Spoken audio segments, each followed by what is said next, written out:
ಗುರುರ್ಬ್ರಹ್ಮ ಗುರುರ್ವಿಷ್ಣು ಗುರುರ್ದೇವೋ ಮಹೇಶ್ವರಃ ಗುರು ಸಾಕ್ಷಾತ್ ಪರಬ್ರಹ್ಮ ತಸ್ಮೈ ಶ್ರೀ ಗುರವೇ ನಮಃ. ಶ್ರೀ ಜಗದ್ಗುರು ಸಿದ್ಧಾರೂಢರ ಪಾದಕಮಲಗಳಿಗೂ, ಶ್ರೋತ್ರಿಯ ಬ್ರಹ್ಮನಿಷ್ಠ ಸದ್ಗುರು ಬಸವಾನಂದರ ಪಾದಕಮಲಗಳಿಗೂ, ಅವರ ಪ್ರತಿರೂಪವಾದಂತಹ ನಿಜಗುಣಪ್ಪನವರ ಪಾದಕಮಲಗಳಿಗೂ ನನ್ನ ತೀರ್ಘದಂಡ ಪ್ರಣಾಮಗಳನ್ನು ಸಲ್ಲಿಸುತ್ತಾ, ಎಲ್ಲ ಮಹಾತ್ಮರ ಪಾದಕಮಲಗಳಿಗೂ ನನ್ನ ದೀರ್ಘದಂಡ ಪ್ರಣಾಮಗಳನ್ನು ಸಲ್ಲಿಸುತ್ತಾ, ಮನದಲ್ಲಿ ಸ್ಮರಿಸಿಕೊಳ್ಳುತ್ತಾ, ತಮ್ಮೆಲ್ಲರಿಗೂ ವಂದಿಸುತ್ತಾ, ಇವತ್ತಿನ ಪರಮಾನುಭವಬೋಧೆ ಬಹಳ ಅದ್ಭುತವಾದಂಥ ವಿಚಾರವನ್ನು ಹೇಳ್ತಾ ಇದ್ದಾರೆ.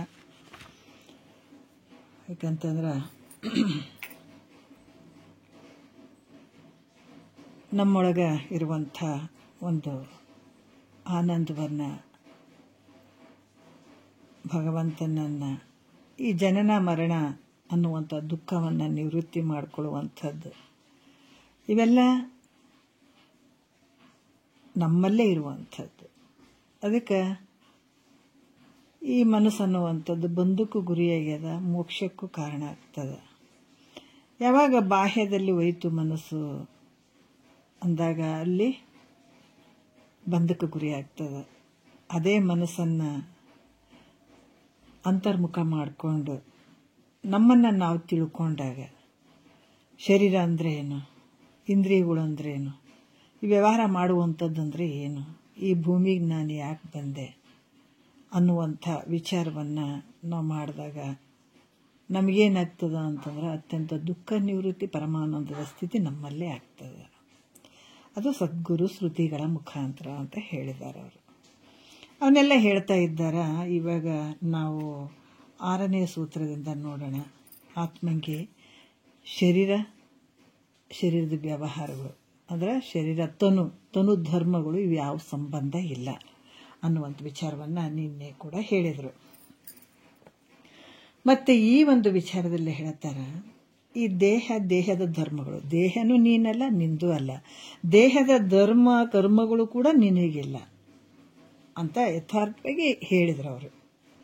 ಆದರೆ ತನಗೆ ಕಾಣುವಂಥ ದೇಹವೇ ಮತ್ತು ನನಗೆ ಕಾಣಕತ್ತದ ಅದೇ ದೇಹನೇ ನಾನು ಆಗ್ತೀನಿ ಅಂತ ಮತ್ತೇನಾದರೂ ಸಂಶಯ ಮಾಡಿದ್ರ, ಶಂಕೆ ಮಾಡಿದ್ರ ಅಂದ್ರೆ ಅದಕ್ಕೆ ಅವರು ಉತ್ತರ ಹೇಳ್ತಾರೆ, ಇಲ್ಲ ಶರೀರ ನನಗೆ ತೋರಾಕತ್ತೆ, ಶರೀರ ನಾನು ವ್ಯವಹಾರ ಮಾಡಾಕತ್ತೀನಿ ಇಟ್ಕೊಂಡು ಈ ಶರೀರನೇ ನಾನು ಆಗ್ತೀನಲ್ಲ ಗುರುಗಳೇ, ಹಿಂಗೆ ಶರೀರ ನನಗಿಂತ ಭಿನ್ನವಾಗ್ತದ, ನನಗೆ ದೃಶ್ಯವಾಗಿ ಇದು ತೋರ್ತದಂದ್ರೂ ಕೂಡ ಈ ಶರೀರ ನಾನೇ ಅಂತ ಅನ್ನಿಸ್ತದ, ನಾನೇ ಶರೀರ ಅನ್ನುವಂಥ ಏನಾದರೂ ಶಂಕೆ ಬಂದರೆ, ಸಂಶಯ ಬಂದರೆ ಅದಕ್ಕೂ ಏನಂತಂದ್ರೆ ಅವರು ಉತ್ತರ ಹೇಳ್ತಾರೆ. ಯಾಕಂದ್ರೆ ಮನಸ್ಸಿನಲ್ಲಿ ಒಂದು ಚೂರು ಸಂಶಯ ಕೂಡ ಉಳಿಬಾರ್ದು ಅನ್ನುವಂಥ ದೃಷ್ಟಿಯಲ್ಲಿ ಮಹಾತ್ಮರು ಇದನ್ನು ಯಾಕೆ ಇಷ್ಟು ಹೇಳ್ತಾರ ಅಂತಂದ್ರೆ ಚೆನ್ನಾಗಿ ಮನವರಿಕೆ ಆಗಲಿ, ತಿಳಿಲಿ ಅನ್ನುವಂಥ ವಿಚಾರದಲ್ಲಿ ಹೇಳ್ತಾರೆ ಅವರು.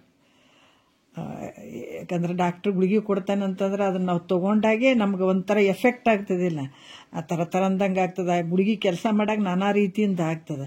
ಯಾವಾಗ ಅದು 1 ತಾಸು 2 ತಾಸು ಬಿಟ್ಟ ಮೇಲೆ ಗುಳಿಗೆ ಮೈಗತ್ತಿ ಅವಾಗ ಸ್ವಲ್ಪ ಮೈ ನೀರು ಬಿಟ್ಟಂಗಾಗಿ ಜ್ವರ ಎಲ್ಲ ಕಡಿಮೆ ಆಯ್ತಪ್ಪ, ಸ್ವಲ್ಪ ನೋವುಗಳೆಲ್ಲ ಕಡಿಮೆ ಆಗ್ಯಾವ್ರಿ ಅಂತ ಹೇಳ್ತೀವಿ. ಆದರೆ ಅದು ತೊಗೊಂಡಾಗ ಒಂದು ಸ್ವಲ್ಪ ವ್ಯತ್ಯಾಸಗಳು ಆಗ್ತಿರ್ತಾವೆ. ಅವಾಗ ನಾವು ಮತ್ತೆ ಕೇಳ್ತೀವಿ, ಯಾಕೋ ಒಂಥರ ವ್ಯತ್ಯಾಸ ಆಗಕತ್ತದಲ್ರಿ, ಇದು ಹೆಂಗ್ರಿ ಅದು ಹೆಂಗ್ರಿ ಅಂತ ಮತ್ತೆ ಡಾಕ್ಟ್ರಿಗೆ ಕೇಳ್ತೀವಿ. ಅದೇನಾಗಲ್ರಿ, ಅದು ತೊಗೊಂಡಾಗ ಒಂದು ಅರ್ಧ ಗಂಟೆ 1 ಗಂಟೆ ಆ ಥರ ಮಾಡ್ತದೆ, ಆಮೇಲೆ ಏನಾಗಲ್ಲ ತಗೊಳ್ರಿ, ಅದು ಕಡಿಮೆ ಆಗಿಬಿಡ್ತದೆ ನಿಮಗೆ ನೋವು ಅಂತಾರಲ್ಲ. ಅದ್ರಂಗೆ ಇಲ್ಲಿ ಕೂಡ ಕೆಲವು ಸಂಶಯಗಳಿಗೆ ಅವಕಾಶ ಇರಬಾರ್ದು ಅನ್ನುವಂಥ ದೃಷ್ಟಿಯಲ್ಲಿ ಮಹಾತ್ಮರು ಹೇಳ್ಕೊಂತ ಹೋಗ್ತಾರೆ, ಪ್ರತಿಯೊಂದು ವಿಚಾರಗಳನ್ನು ಹೇಳ್ತಾರೆ ಅವರು.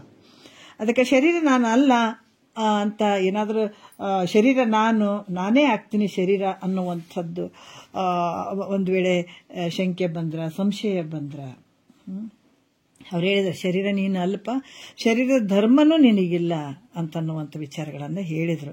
ಇಲ್ಲ, ಶರೀರ ನಾನೇ ಆಗ್ತೀನಿ, ದೇಹದ ಧರ್ಮಗಳು ಇವೆಲ್ಲ ನನಗೆ ಇರುವಂಥದ್ದು, ಈ ದೇಹವೇ ನಾನು ಆಗ್ತೀನಿ ಅನ್ನುವಂಥದ್ದು ಏನಾದರೂ ಒಂದು ಭಾವ ಏನಾದರೂ ಇತ್ತು, ಸಂಶಯ ಇತ್ತು ಅಂತಂದ್ರೆ ಆವಾಗ ಇಲ್ಲಿ ಉತ್ತರ ಹೇಳ್ತಾರ. ಏನು ಹೇಳ್ತಾರ, ತೋರುವ ತನುವನು ತಾನೆಂದು ಬಗೆದೊಡೆ ತೋರುವೆಲ್ಲವನು ತಾನೇನಲ್ಕು. ನೋಡ್ರಿ, ಅಲ್ಪ ನೀನು ಹೇಳ್ತಾರೆ ನೋಡ್ರಿ, ಮೈತ್ರಾದೇವಿಗೆ ಯಾಜ್ಞವಲ್ಕರು ಹೇಳ್ತಾರೆ, ಇಲ್ಲ ಈ ಕಾಣುವಂಥ ಶರೀರವನ್ನು ನಾನು ಅಂತ ನೀನು ಏನಾದರೂ ತಿಳ್ಕೊಂಡ್ರ, ಯಾಕಂದ್ರೆ ಈ ದೇಹ ನಿನಗಿಂತ ಭಿನ್ನವಾಗಿರುವಂಥದ್ದು, ಇದು ನಿನ್ನಿಂದ ತಿಳಿಸಿಕೊಳ್ಳುವಂಥದ್ದು ಶರೀರ. ಅದಕ್ಕೆ ಜಡ ದೃಶ್ಯ ಪರಿಣತೆ ಭೂತ ಕಾರ್ಯತೆ ಬಿಡಿದು ಕನಸು ನಿದ್ರೆಯೊಳಗಿಲ್ಲವಾಗಿ ಕೊಡದಂತೆ ಬೇರೆನಿಸಿಹುದು ಈ ಒಡಲೆಂಬ ಸುವಿವೇಕವನ್ನು ಮಾಡೆ ಮನುಜ ಅಂತ ಹೇಳ್ತಾರೆ ಮಹಾತ್ಮ. ಎಷ್ಟು ಅದ್ಭುತವಾಗಿ ಆತ. ಇದು ಜಡದಿಂದ ಕೂಡದ, ದೃಶ್ಯತೆಯಿಂದ ಕಾಣಿಸ್ತದ. ಇಂಥ ಶರೀರ ನೀನಾಗಕ್ಕೆ ಸಾಧ್ಯ ಇಲ್ಲ. ಸುವಿಚಾರ ಮಾಡು ಅಂತ ಹೇಳ್ತಾರೆ. ಇದಕ್ಕೆ ನಮ್ಮ ಶರೀರ ಇದು ನಾನು ಅಲ್ಲ ಅನ್ನುವಂಥದ್ದು ನಾವು ಪ್ರತಿಯೊಂದು ಏನು ವಿಚಾರ ಮಾಡ್ತೀವಿ ಅದು ಸುವಿವೇಕ ಅಂತ ಅನಿಸ್ತದೆ. ಬೇರೆ ಬೇರೆ ಏನೇನೋ ವಿಚಾರ ಮಾಡ್ತೀವಿ ಅಂತಂದ್ರೆ ಅದು ಬರೀ ವಿಚಾರ ಆಗ್ತದೆ. ಅದು ನಮ್ಮ ಶರೀರದ ಬಗ್ಗೆ ನಾವು ವಿಚಾರ ಮಾಡ್ತಾ ಹೋದಾಗ ಇದನ್ನು ತಿಳ್ಕೊಳ್ಬೇಕು ಅನ್ನುವಂಥ ವಿಚಾರದಲ್ಲಿ ಮಾಡಿದಾಗ ಇದು ಸುವಿಚಾರ ಅಂತ ಅನ್ನಿಸ್ಕೊಳ್ತದೆ.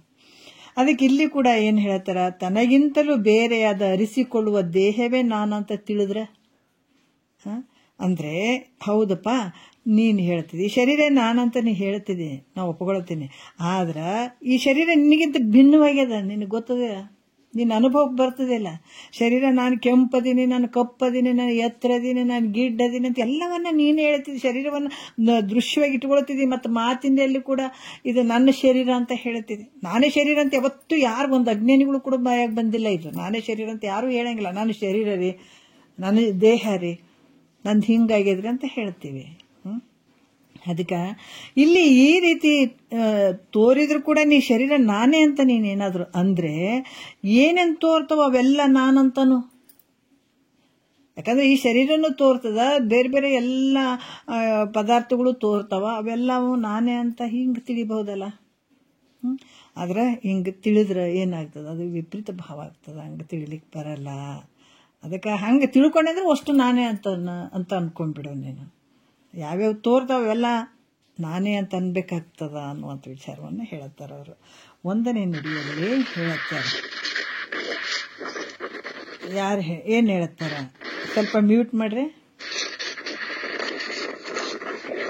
ಈಗ ಕಾಣಿಸಿಕೊಳ್ಳುವುದೆಲ್ಲವೂ ನಾನು ಆಗ್ತೀನಿ ಅಂತ ಏನಾದರೂ ಅಂದ್ರೆ ಸ್ವಲ್ಪ ಮ್ಯೂಟ್ ಮಾಡ್ರಿ.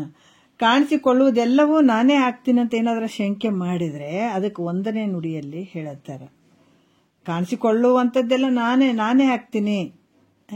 ಹೌದು, ಕಾಣಿಸಿಕೊಳ್ಳೋದೆಲ್ಲ ನಾನೇ ಆಗ್ತೀನಿ ಅಂತ ನೀನೇನಾದರೂ ಶಂಕೆ ಮಾಡಿದ್ರೆ ಅವ್ರು 1ನೇ ನುಡಿಯಲ್ಲಿ ಹೇಳ್ತಾರ, ವ್ಯೂಮವನು, ಅನಿಲನು, ಆ ವಹಿನಿ, ಜಲವನು, ಭೂಮಿಯನು, ಅಬಲೆ ನೀನೆಂದೊಡೆ ನಾಮಾದಿ ಬಿಡಿದು ಕಾಣಿಸಿಕೊಂಬ ಜಗವಿದೆ ಎಲ್ಲೇ ಮಾತು ನೀನೆಂದೆನಿಸುತ್ತಿರ್ಕು ಅಂತ ಹೇಳ್ತಾರ ಅವರು. ಏನು ಹೇಳ್ತಾರ ಅಂತಂದ್ರ ವ್ಯೋಮ ಅಂದ್ರೆ ಆಕಾಶ, ಅನಿಲ ಅಂದ್ರೆ ವಾಯು, ವಹಿನಿ ಅಂದ್ರೆ ಅಗ್ನಿ, ಜಲ, ಭೂಮಿ. ನೋಡ್ರಿ, ಇವು ಪಂಚಭೂತಗಳು ಏನದಾವ. ಇವೆಲ್ಲವನ್ನು ಕಾಣಿಸಿಕೊಳ್ಳುವಂಥವೆಲ್ಲ ನಾನು ಆಗ್ತೀನಿ ಅಂತ ನೀನೇನಾದ್ರು ಅಂದ್ರೆ ಈ ಭೂಮಿ, ಆಕಾಶ, ವಾಯು, ಅಗ್ನಿ, ಜಲ, ಪೃಥ್ವಿ ಇವೆಲ್ಲ ಪಂಚಭೂತಗಳು ಕಾಣಿಸ್ಕೊಳ್ತಾವ. ಅಂದಮೇಲೆ ಇವೆಲ್ಲ ಈ ಆಕಾಶನು ನೀನೇ ನೋಡ್ತಿ, ವಾಯು ನೀನೇ ತಿಳ್ಕೊಳ್ತಿದ್ದಿ ನೋಡ್ತಿದ್ದಿ, ಅಗ್ನಿ ನೀನೇ ನೋಡ್ತಿದ್ದಿ, ಜಲ ನೀನೇ ನೋಡ್ತಿದ್ದಿ, ಈ ಭೂಮಿ ಕೂಡ ನೀನೇ ನೋಡ್ತಿದ್ದಿ. ಅಂದ್ರೆ ಇವೆಲ್ಲ ನೀನೇ ಅಂತ ಅನ್ಬೇಕಾಗ್ತದ. ಇವೆಲ್ಲ ತೋರ್ತಾವಲ್ಲ, ಇವೆಲ್ಲವು ಮತ್ತೆ ನಾನೇ ಅಂತ ಹೇಳ್ಬೇಕಾಗ್ತದ. ಎಲ್ಲ ಜಗತ್ತು ಏನಂತದ ಕಾಣಿಸಿಕೊಳ್ಳೋದ್ರಿಂದ ಈ ಎಲ್ಲವೂ ನಾನೇ ಅಂತ ಹೇಳ್ಬೇಕಾಗ್ತದ. ನೀನು ಒಂದು ವೇಳೆ ತೋರುವಂಥವೆಲ್ಲ ನಾನೇ ಅಂತ ಅನ್ನೋದಾದ್ರೆ ಜಗತ್ತಿನೊಳಗೆ ಏನೇನು ತೋರ್ತಾವೆಲ್ಲ ನಾನೇ ಅನ್ಬೇಕಾಗ್ತದ. ಹೀಗಾದ್ಮೇಲೆ ಪ್ರತಿಯೊಂದು ಹೇಳ್ತಾರೆ. ಯಾಕಂದ್ರೆ ಪ್ರತಿಯೊಂದು ಒಂದು ವಸ್ತುವಿನ ಹೆಸರನ್ನ ನಾವು ಕರೆದ ತಕ್ಷಣನೇ ನೀನು ಓ ಅನ್ಬೇಕಾಗ್ತದೆ. ಏನೋ ಒಂದು ವಸ್ತುವಿನ ಹೆಸರನ್ನು ಕೂಗಿದಾಗ ನೀನೇ ಓ ಅನ್ಬೇಕಾಗ್ತದೆ. ಯಾಕಂದ್ರೆ ಎಲ್ಲ ನಾನೇ ಅನ್ಬೇಕಾಗ್ತದೆ. ತೋರುವಂಥದ್ದು ಒಂದು ವೇಳೆ ಕಾಣುವಂಥ ಪದಾರ್ಥಗಳೆಲ್ಲ ನಾನೇ ಅಂತ ಅನ್ನೋದಾದ್ರೆ ಎಲ್ಲವೂ ನಾನೇ ಅನ್ಬೇಕಾಗ್ತದೆ. ಹಾಗಾಗಿ ಈ ಮಾತು ಹೆಂಗಾಗ್ತದ ನೀನೇ ವಿಚಾರ ಮಾಡು. ಅದಕ್ಕೆ ಇದು ಹೆಂಗದಂತಂದ್ರೆ ಕೇಳಿ ಮತ್ತೆ ವಿಚಾರ ಮಾಡು ಅಂತ. ಅದಕ್ಕೆ ನೆರೆ ಕೇಳು, ಕೇಳಿದುದನ್ನು ಅರಿದುದನ್ನೊಮ್ಮೆ ಮರೆಯದಿರು, ಗುರು ಪೇಳದ ತೆರೆದೋಳು, ತೊರೆ ವಿಷಯವನ್ನು ತೊರೆದು ನಿರ್ವಿಷಯದಳು ಕರಿಗೊಂಡು ನಿಲೆ ನೀನೆ ಸುಖಿಯಪ್ಪ ಅಂತ ಯಜ್ಞವಲ್ಕರು ಮೊದಲೇ ಹೇಳಿದಾರ. ಯಾರಿಗೆ? ಮೈತ್ರಾದೇವಿಗೆ. ಚೆನ್ನಾಗಿ ಕೇಳು, ನೆರೆ ಕೇಳು, ಚೆನ್ನಾಗಿ ಕೇಳು, ಕೇಳಿದನ್ನ ಅರಿದುದನ್ನೊಮ್ಮೆ ಮರೆಯದಿರು. ಇದನ್ನ ತಿಳ್ಕೊಂಡು ಚೆನ್ನಾಗಿ ಇದನ್ನ ಏನು ವಿಚಾರ ಮಾಡು, ಚಿಂತನೆ ಮಾಡು. ಅದಕ್ಕೆ ಇಲ್ಲಿ ಕೂಡ ಹೇಳ್ತಾರ, ನೋಡು ಮೈತ್ರ, ಕಾಣುವಂಥವೆಲ್ಲ ವಸ್ತುಗಳು ಈ ಶರೀರನೇ ನಾನು ಅನ್ನುವಂಥದ್ದು, ಮತ್ತು ಕಾಣುವಂಥ ವಸ್ತುಗಳು ನಾನೇ ಅಂತ ನೀನು ಏನಾದ್ರು ಅಂದ್ರ ಎಲ್ಲ ವಸ್ತುಗಳಿಗೆ ಕರೆದಾಗ ನಾನೇ ಓ ಅನ್ಬೇಕಾಗ್ತದೆ. ನೀನು ಎಲ್ಲ ವಸ್ತುಗಳು ನಾನೇ ನಾನೇ ಅನ್ಬೇಕಾಗ್ತದ. ವಿಚಾರ ಮಾಡಿ, ನಿನ್ನೊಳಗ ನೀನು ವಿಚಾರ ಮಾಡಿ ನೋಡು ಅಂತ ಹೇಳ್ತಾರೆ ಯಾಜ್ಞವಲ್ಕ್ಯರು ಮೈತ್ರಾ ದೇವಿಗೆ. 2ನೇ ನುಡಿಯಲ್ಲಿ ಹೇಳ್ತಾರ. ಇಲ್ಲೇನು ಹೇಳ್ತಾರ, ಕಾರ್ಯವಾದ ಇಲ್ಲಿ ಕಾರಣವಾದಂಥ ಈ ಪಂಚಭೂತಗಳು ನಾನಲ್ಲ, ಅದರ ಕಾರ್ಯವಾದಂಥ ಭೌತಿಕ ದೇಹ ನಾನಾಗ್ತೀನಲ್ಲ ಅಂತೇನಾರು ಶಂಕೆ ಮಾಡಿದ್ರೆ ನೋಡ್ರಿ. ಕಾರಣ ಪಂಚಭೂತಗಳು. ಇದಕ್ಕೆ ನಿನ್ನ ಶರೀರ ಉತ್ಪತ್ತಿ ಆಗಾಕ ಕಾರಣವಾಗಿರುವಂಥದ್ದು ಪಂಚಭೂತಗಳು. ಈ ಪಂಚಭೂತಗಳ ಕಾರ್ಯವಾದಂಥದ್ದು ಈ ಶರೀರ, ಭೌತಿಕವಾದಂಥ ಕಣ್ಣಿಗೆ ಕಾಣುವಂಥ ಈ ಶರೀರ, ಇದು ನಾನು ಆಗಿರ್ತೀನಿ ಅಂತ ನೀನೇನಾದ್ರು ಶಂಕೆ ಮಾಡಿದರೆ ಅದಕ್ಕೆ ಉತ್ತರ ಹೇಳ್ತಾರ, ನೀನಲ್ಲದ ಒಡಲನು ನೀನೆಂದು ತಿಳಿದೊಡೆ, ಮಾನಿನಿ ಘಟಪಟಾದಿಗಳ ನೀನೆಂದು ಬಗೆ ಬೇಹುದು ಜಡ ದೃಶ್ಯತೆ ತಾನವರುಳು ಸಮಬಹುದಾಗಿ. ನೋಡ್ರಿ ಎಷ್ಟು ಅದ್ಭುತವಾಗಿ ಹೇಳ್ತಾರ. ಯಾಕಂತಂದ್ರ ಇಲ್ಲಿ ನೀನಲ್ಲದ ಒಡಲನು, ಯಾಕಂತಂದ್ರ ಇದು ಹೆಂಗದ, ಈ ಶರೀರ ನೀನೇನು ಅಂದ್ರೆ ಇಲ್ಲ, ನಿಂದ ಅಲ್ವೇ ಅಲ್ಲ ಇದು ಶರೀರ. ಯಾಕಂದ್ರೆ ಪಂಚಭೌತಿಕವಾದಂಥ ಈ ದೇಹ ಮಾತ್ರ ನಾನಂತ ನೀನೇನಾದ್ರೂ ಒಪ್ಪಿದ್ರ ಏನಾಗ್ತದ, ನೀನೆಂದು ತಿಳಿದೊಡೆ. ಈ ಕಾಣುವಂಥ ಶರೀರ ಇದು ನಿನ್ನದು ಅಲ್ಲದೆ ಇರುವಂಥ ಶರೀರ, ನಾನು ಅಂತ ಏನಾದ್ರೂ ನೀ ತಿಳ್ಕೊಂಡಿ ಆದರೆ ಮಾನಿನಿ ಅಂತ ಹೇಳ್ತಾರೆ ಅವರು. ಯಾಕಂದ್ರ ಮಾನವಂಥ ಸ್ತ್ರೀಯರಲ್ಲಿ ಶ್ರೇಷ್ಠವಾದಂಥ ಮಾನಿನಿ, ಶ್ರೇಷ್ಠ ಉಳ್ಳಂಥ ಮೈತ್ರಾದೇವಿ ಅಂತ ವರ್ಣನೆ ಮಾಡ್ತಾರೆ ಅವರು. ಮಾನಿನಿ ಘಟಾಪಟಾದಿಗಳನ್ನಂತಂದ್ರ ವಸ್ತುಗಳು ಏನು ತೋರ್ತಾವ ನಮಗ, ಇವೆಲ್ಲ ಇವು ಕೂಡ ಹೆಂಗ ಅದಾವ ಅಂದ್ರ ಇವು ದೃಶ್ಯವಾಗಿ ಇವು ನಿನ್ನಿಂದ ತಿಳಿಸಿಕೊಳ್ತಾವ. ಇವೆಲ್ಲ ಘಟಾಪಟಾದಿಗಳು ಏನು ತಿಳಿಸಿಕೊಳ್ತಾವ ಅವೆಲ್ಲ ನಾನೇ ಅನ್ಬೇಕಾಗ್ತದ. ಯಾಕಂದ್ರೆ ಜಡದಿಂದ ಕೂಡಿದಂಥದ್ದು, ದೃಶ್ಯವಾಗಿ ಕಾಣುವಂಥದ್ದು ಇವೆಲ್ಲ ಏನಾಗ್ತದ ಅಂತಂದ್ರ ಇವು ಕೂಡ ನಾನೇ. ನನಗೆ ಅವಕ್ಕೇನು ಭಿನ್ನತೆ ಇಲ್ಲ, ಭೇದ ಇಲ್ಲ. ಅವು ಜಡದಿಂದ ಕೂಡಿದವ ದೃಶ್ಯತೆಯ ಕಂಡ್ರು ಕೂಡ ನಾನು ಅದ್ರಾಗ ಒಬ್ಬನು ಅನ್ನಬೇಕಾದ್, ನಾನೇ ಅವು ಅಂತ ಅನ್ಬೇಕಾಗ್ತದೆ ನೀನು. ಅದಕ್ಕೆ ಇವೆಲ್ಲವೂ ನಾನೇ ಅನ್ಬೇಕತ್ತೆ. ಯಾಕಂದ್ರೆ ಇವು ಹೆಂಗದಾವ, ದೇಹದಂತೆ ಭೂತ ಕಾರ್ಯಗಳಾದಂಥವು ಇವು ಕೂಡ ಕಾಣಿಸಿಕೊಳ್ಳುವಂಥವದಾವ, ಮತ್ತೆ ಜಡದಿಂದ ಕೂಡಿದಂಥವದಾವ. ಇವುಗಳಿಂದ ಅವುಗಳನ್ನ ಏನು ಹೇಳ್ತಾರ, ಅವು ಕೂಡ ನಾನೇ ಅನ್ಬೇಕಾಗ್ತದ. ಕಾಣಿಸಿಕೊಳ್ಳುವಂಥ ಘಟಪಟಾದಿಗಳು ಕೂಡ ನಾನೇ ಅದೀನಿ ಅಂತ ಹೇಳ್ಬೇಕಾಗ್ತದ. ನೋಡು ಮೈತ್ರ, ಹಂಗನಕ್ ಬರಂಗಿಲ್ಲ. ಯಾವಾಗ ಅಪ್ಪಿ ತಪ್ಪಿ ನೋಡ್ರಿ, ನಾವು ಅದಕ್ಕೆ ಇಲ್ಲಿ ನಾವು ದಾರಿ ತಪ್ಪಿದ್ದಂದ್ರೆ ಇಲ್ಲೇನೆ. ಅದಕ್ಕೆ ಅವ್ರು ತಿಳಿಸ್ತಾರ, ಒಂದು ವೇಳೆ ದೃಶ್ಯವಾಗಿ ಕಾಣುವಂಥ ಶರೀರ ನಾನು ಅನ್ನುವಂಥದ್ದು ನಿನ್ನ ಭಾವನೆ ಇತ್ತಂದ್ರೆ ಈ ಕಾಣುವಂಥವೆಲ್ಲ ನಾನೇ ಅನ್ಬೇಕಾಗ್ತದೆ ನೀನು. ಸುಮ್ಮ ಮಹಾತ್ಮರು ಏನ್ ಮಾಡ್ತಾರ, ಅಪ್ಪದಕ್ಕೆ ಅಪ್ಪಣೆ ಅಂತೆ ಬಿಟ್ಬಿಟ್ಟಿದ್ದಾರೆ. ಯಾಕಂದ್ರೆ ಜಗತ್ತಿನೊಳಗೆ ಎಲ್ಲರೂ ಹುಚ್ಚರೇ, ಆದ್ರೆ ಒಬ್ಬ ಶಾಣ್ಯರೇ ಯಾರು ಅಂತಂದ್ರೆ ಮಹಾತ್ಮರು ಒಬ್ರೆ. ಉಳಿದವೆಲ್ಲ ಹುಚ್ಚರು ಸಂತಿದ್ದು. ಇಲ್ಲೇ ತಪ್ಪಿ ಬಿಟ್ಟದು ನಮ್ಮ ದಾರಿ. ಯಾಕಂದ್ರೆ ಇಲ್ಲಿ ಕೂಡ ಹೇಳ್ತಾರೆ ಏನಂದ್ರ, ಇಂಥ ಒಂದು ಜಡ ಉಳ್ಳಂಥ ಈ ಘಟಪಟಾದಿಗಳು ಇವುಗಳು ಕೂಡ ನಾನೇ ಅನ್ಬೇಕಾಗ್ತದ ನೋಡು. ಈ ರೀತಿ ಅವರು ಹೇಳ್ತಾರೆ. 3ನೇ ನುಡಿಯಲ್ಲಿ ಕೂಡ ಹೇಳ್ತಾರೆ, ಈ ಘಟಪಟಾದಿಗಳು ಜಡದಿಂದ ಕೂಡಿದವು, ಅದಕ್ಕೆ ನಾನಲ್ಲ. ದೇಹ ಹಂಗಲ್ಲ. ಯಾಕಂದ್ರ ಇಲ್ಲಿ ದೇಹ ಹೆಂಗದ, ಅಭಾಸ ಚೈತನ್ಯದಿಂದ ಕೂಡಿದಂಥದ್ದು. ಅದರಿಂದ ದೇಹ ನಾನು ಆಗ್ತೀನಿ. ಚೈತನ್ಯದಿಂದ ಕೂಡಿದಂಥ ಶರೀರ ಐತೆ, ಇದೇನು ಜಡ ಐತೇನೆ ಶರೀರ? ಇಲ್ಲಲ್ಲ. ಅಂದ್ರೆ ಹಂಗೆ ಈ ಶರೀರ ನಾನು ಆಗ್ತೀನಿ. ಯಾಕಂದ್ರೆ ಘಟಪಟಾದಿಗಳು ನಾನು ಆಗಂಗಿಲ್ಲ ಅಂತ ಏನಾದ್ರೂ ಶಂಕೆ ಮಾಡಿದ್ರೆ, ಜಡದಿಂದ ಕೂಡಿದವ ಎಲ್ಲ ಘಟಪಟಾದಿಗಳು ಜಡದಿಂದ ಕೂಡಿದವ. ನಾನು ಚೈತನ್ಯ ಸ್ವರೂಪವಾಗಿ, ಈ ಶರೀರ ಚೈತನ್ಯ ಐತೆ, ಚೈತನ್ಯದಿಂದ ಕೂಡಿಕೊಂಡದ. ಹಾಗಾಗಿ ನಾನು ಘಟಪಟಾದಿಗಳಂಗ ಅಲ್ಲ, ಜಡದಿಂದ ಕೂಡಿಲ್ಲ ಅಂತ ಏನಾದ್ರೂ ಶಂಕೆ ಮಾಡಿದ್ರೆ ಅದಕ್ಕೆ ಉತ್ತರ ಹೇಳ್ತಾರ. 3ನೇ ನುಡಿಯಲ್ಲಿ ಹೇಳ್ತಾರ, ತಾನಲ್ಲದ ಒಡಲನು ತಾನೆಂದು ತಿಳಿಯಲ್ ಆ ಸ್ವಾನ ಕರಾದಿಕ ತನುವುದು ತಾನೆಂಬುದೇಕಾಗದಿಹುದು ಪೇಳಂಗನೆ ಹಾನಿ ಮೇಣದರಿಂದ ಬೆರತುಂಟೆ ಅಂತ ಹೇಳ್ತಾರ. ನೋಡ್ರಿ ಎಷ್ಟು ಅದ್ಭುತವಾಗಿ ಹೇಳ್ತಾರ. ಹೌದು, ಈ ತಾನಲ್ಲದ ಶರೀರ ಅಭಾಸ ಚೈತನ್ಯದಿಂದ ಕೂಡಿರುವ ಅದ್ರ ಸಲುವಾಗಿ ನಾನು ಈ ಶರೀರ ನಾನೇ ಅಂತ ಹೇಳ್ತೀನಿ. ಶರೀರ ನಾನೇ ಅಂತ ಹೇಳ್ತೀನಿ. ಯಾಕಂದ್ರೆ ಜಡದಿಂದ ಇಲ್ಲ, ಇದಕ್ಕೆ ಚೈತನ್ಯ ಅದು ಇಲ್ಲಿ ಶರೀರದಾಗ ಈ ಚೈತನ್ಯದಿಂದ ಕೂಡಿದಂಥ ಈ ಶರೀರ ನಾನೇ ಶರೀರಪ್ಪ ಅಂತ ನಾನು ಹೇಳ್ತೀನಿ ಅಂತ ನೀನೇನಾದರೂ ಹೇಳಿದರೆ, ಈ ಆಭಾಸ ಚೈತನ್ಯದಿಂದ ಕೂಡಿರುವಂಥ ಯಾವುದು ಪ್ರಾಣಿಗಳದಾವಲ್ಲ, ಹಲವಾರು ಪ್ರಾಣಿಗಳದಾವ, ನಾಯಿ ಅದಾವ, ಕತ್ತಿಗಳದಾವ, ಹಂದಿಗಳದಾವ, ನಾನಾ ರೀತಿಯಿಂದ ಪ್ರಾಣಿಗಳದಾವಲ್ಲ, ಅವೆಲ್ಲ ಪ್ರಾಣಿಗಳ ಶರೀರ ಕೂಡ ನಾನೇ ಅನ್ಬೇಕಾಗ್ತದೆ ನೀನು. ಮತ್ತು ಅವನು ಚೈತನ್ಯದಿಂದ, ಆದ್ರೆ ಅಲ್ಲಿನೂ ಚೈತನ್ಯ ಐತಲ್ಲ, ಅದನ್ನು ಓಡಾಡ್ತದ ನಿನ್ನಂಗೆ, ನಿನ್ನ ಶರೀರದಂಗೆ ಅದು ಐತಲ್ಲ, ಮತ್ತು ಅದು ಕೂಡ ಜಡದಿಂದ ಕೂಡಿಲ್ಲ, ಅದನ್ನು ವ್ಯವಹಾರ ಮಾಡ್ತದೆ, ತಿರುಗಾಡ್ತದೆ, ಅದು ಚೈತನ್ಯದಿಂದ ಕೂಡ್ಯದ. ಹಾಗಾಗಿ ಒಂದು ವೇಳೆ ನನ್ನ ಶರೀರ ಈ ರೀತಿಯಿಂದ ಅಭಾಸ ಚೈತನ್ಯದಿಂದ ಕೂಡಿದಂಥ ಈ ಶರೀರ ನಾನೇ ಶರೀರ ಅಂತ ನೀನು ಅನ್ನುವುದಾದ್ರ, ಈ ನಾಯಿಗಳು ಮತ್ತು ಕತ್ತಿಗಳು ಇವೇನದಾವ ಇವೆಲ್ಲ ಪ್ರಾಣಿಗಳ ಶರೀರ ಕೂಡ ನಾನೇ, ಅವು ಕೂಡ ನಾನೇ ಅಂತ ಹೇಳ್ಬೇಕಾಗ್ತದೆ ನೀನು. ಅದಕ್ಕೆ ಇದನ್ನು ಒಪ್ಪಿದ್ರ ಜಗತ್ತಿನೊಳಗೆ ಇದಕ್ಕಿಂತ ಅನರ್ಥ ಯಾವ್ದಾರ ಐತೇನು ಅಂತಂದ್ರೆ ಇಲ್ಲ. ಒಂದು ವೇಳೆ ಇದನ್ನು ಏನಾದರೂ ಒಪ್ಪಿದ್ರೆ ಅದಕ್ಕೆ ಇದಕ್ಕಿಂತ ಜಗತ್ತಿನೊಳಗೆ ಬೇರೆ ಅನರ್ಥ ಐತೇನು ಅಂದರೆ ಇಲ್ಲ. ಅವೆಲ್ಲ ಶರೀರಗಳು ಕಾಣುವಂತಹ ಏನು ಶರೀರ ಅದಾವಲ್ಲ, ಈ ಪ್ರಾಣಿ ಪಕ್ಷಿಗಳ ಶರೀರಗಳು ಅವೆಲ್ಲ ನನಗೆ ಅನ್ಬೇಕಾಗ್ತದೆ ನೀನು. ಅದಕ್ಕೆ ಹಂಗೆ ಹೇಳಕ್ಕೆ ಬರೋಂಗಿಲ್ಲ, ನೀನೇ ಹೇಳು. ಅದರಿಂದ ಈಗ ಈ ರೀತಿ ತಿಳ್ಕೊಳ್ಳುವಂಥದ್ದು ಯೋಗ್ಯ ಐತಾ ಮೈತ್ರ? ಇಲ್ಲಲ್ಲ, ಅದು ಯೋಗ್ಯ ಅಲ್ಲ. ಭಾಳ ಅನರ್ಥ ಆಗಿಬಿಡ್ತದೆ ಜಗತ್ತಿನೊಳಗೆ ಹಿಂಗೆ ತಿಳ್ಕೊಂಡ್ರ, ಹಂಗೆ ಹೇಳಕ್ಕೆ ಬರೋಂಗಿಲ್ಲ ಅನ್ನುವಂಥದ್ದು ಕೂಡ ಹೇಳತ್ತಾರೆ. 4ನೇ ನುಡಿಯಲ್ಲಿ ಹೇಳತ್ತಾರೆ, ಮಾತಾ ಪಿತೃಗಳ ಹುಂಡ ಅನ್ನ ಈ ನೀರುಗಳಿಂದ ಉತ್ಪನ್ನ ಆದಂಥ ಈ ಶರೀರ ನಾನು ಆಗ್ತೀನಿ ಹೊರತು ಅನ್ಯ ಶರೀರಗಳು ನಾನು ಆಗಲ್ಲ ಅಂತ ನೀ ಏನಾದರೂ ಶಂಕೆ ಮಾಡಿದ್ರೆ, ನೋಡ್ರಿ ಎಷ್ಟು ಅದ್ಭುತವಾಗಿ ಹೇಳ್ತಾರೆ. ಇಲ್ಲ, ನಮ್ಮಪ್ಪ ನಮ್ಮಮ್ಮ ಉಂಡಂಥ ಅನ್ನದಿಂದ ನೀರುಗಳಿಂದ, ಅವ್ರು ಊಟ ಮಾಡಿದಂಥ ಅನ್ನ ನೀರುಗಳಿಂದ ಉತ್ಪನ್ನ ಆಗಿದೆ ಈ ಶರೀರ, ಅದಕ್ಕೆ ನಾನು ಆಗ್ತೀನಿ, ಇದನ್ನ ಶರೀರ ನಾನೇ ಅಂತ ಹಿಂಗೆ ಹೇಳ್ತೀನಿ ನಾನು. ಅದಕ್ಕೆ ಅನ್ಯ ಶರೀರಗಳು ನಾನು ಆಗಂಗಿಲ್ಲ.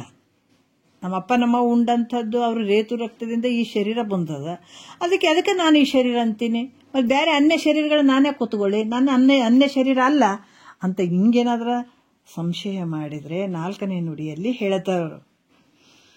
ಯಾಕಂತಾರ ಅನ್ನಪಾನದಿ ನಾದ ತನುವು ಎನ್ನಲು ಅನ್ನಪಾನಗಳಿಂದ ಉದಿಸಿದ ಭಿನ್ನ ರೂಪಿನ ಮಲಮೂತ್ರ ರಕ್ತಾದಿಗಳು ನೀನೆಂಬುದು ನಿನಗಾಗದೆ.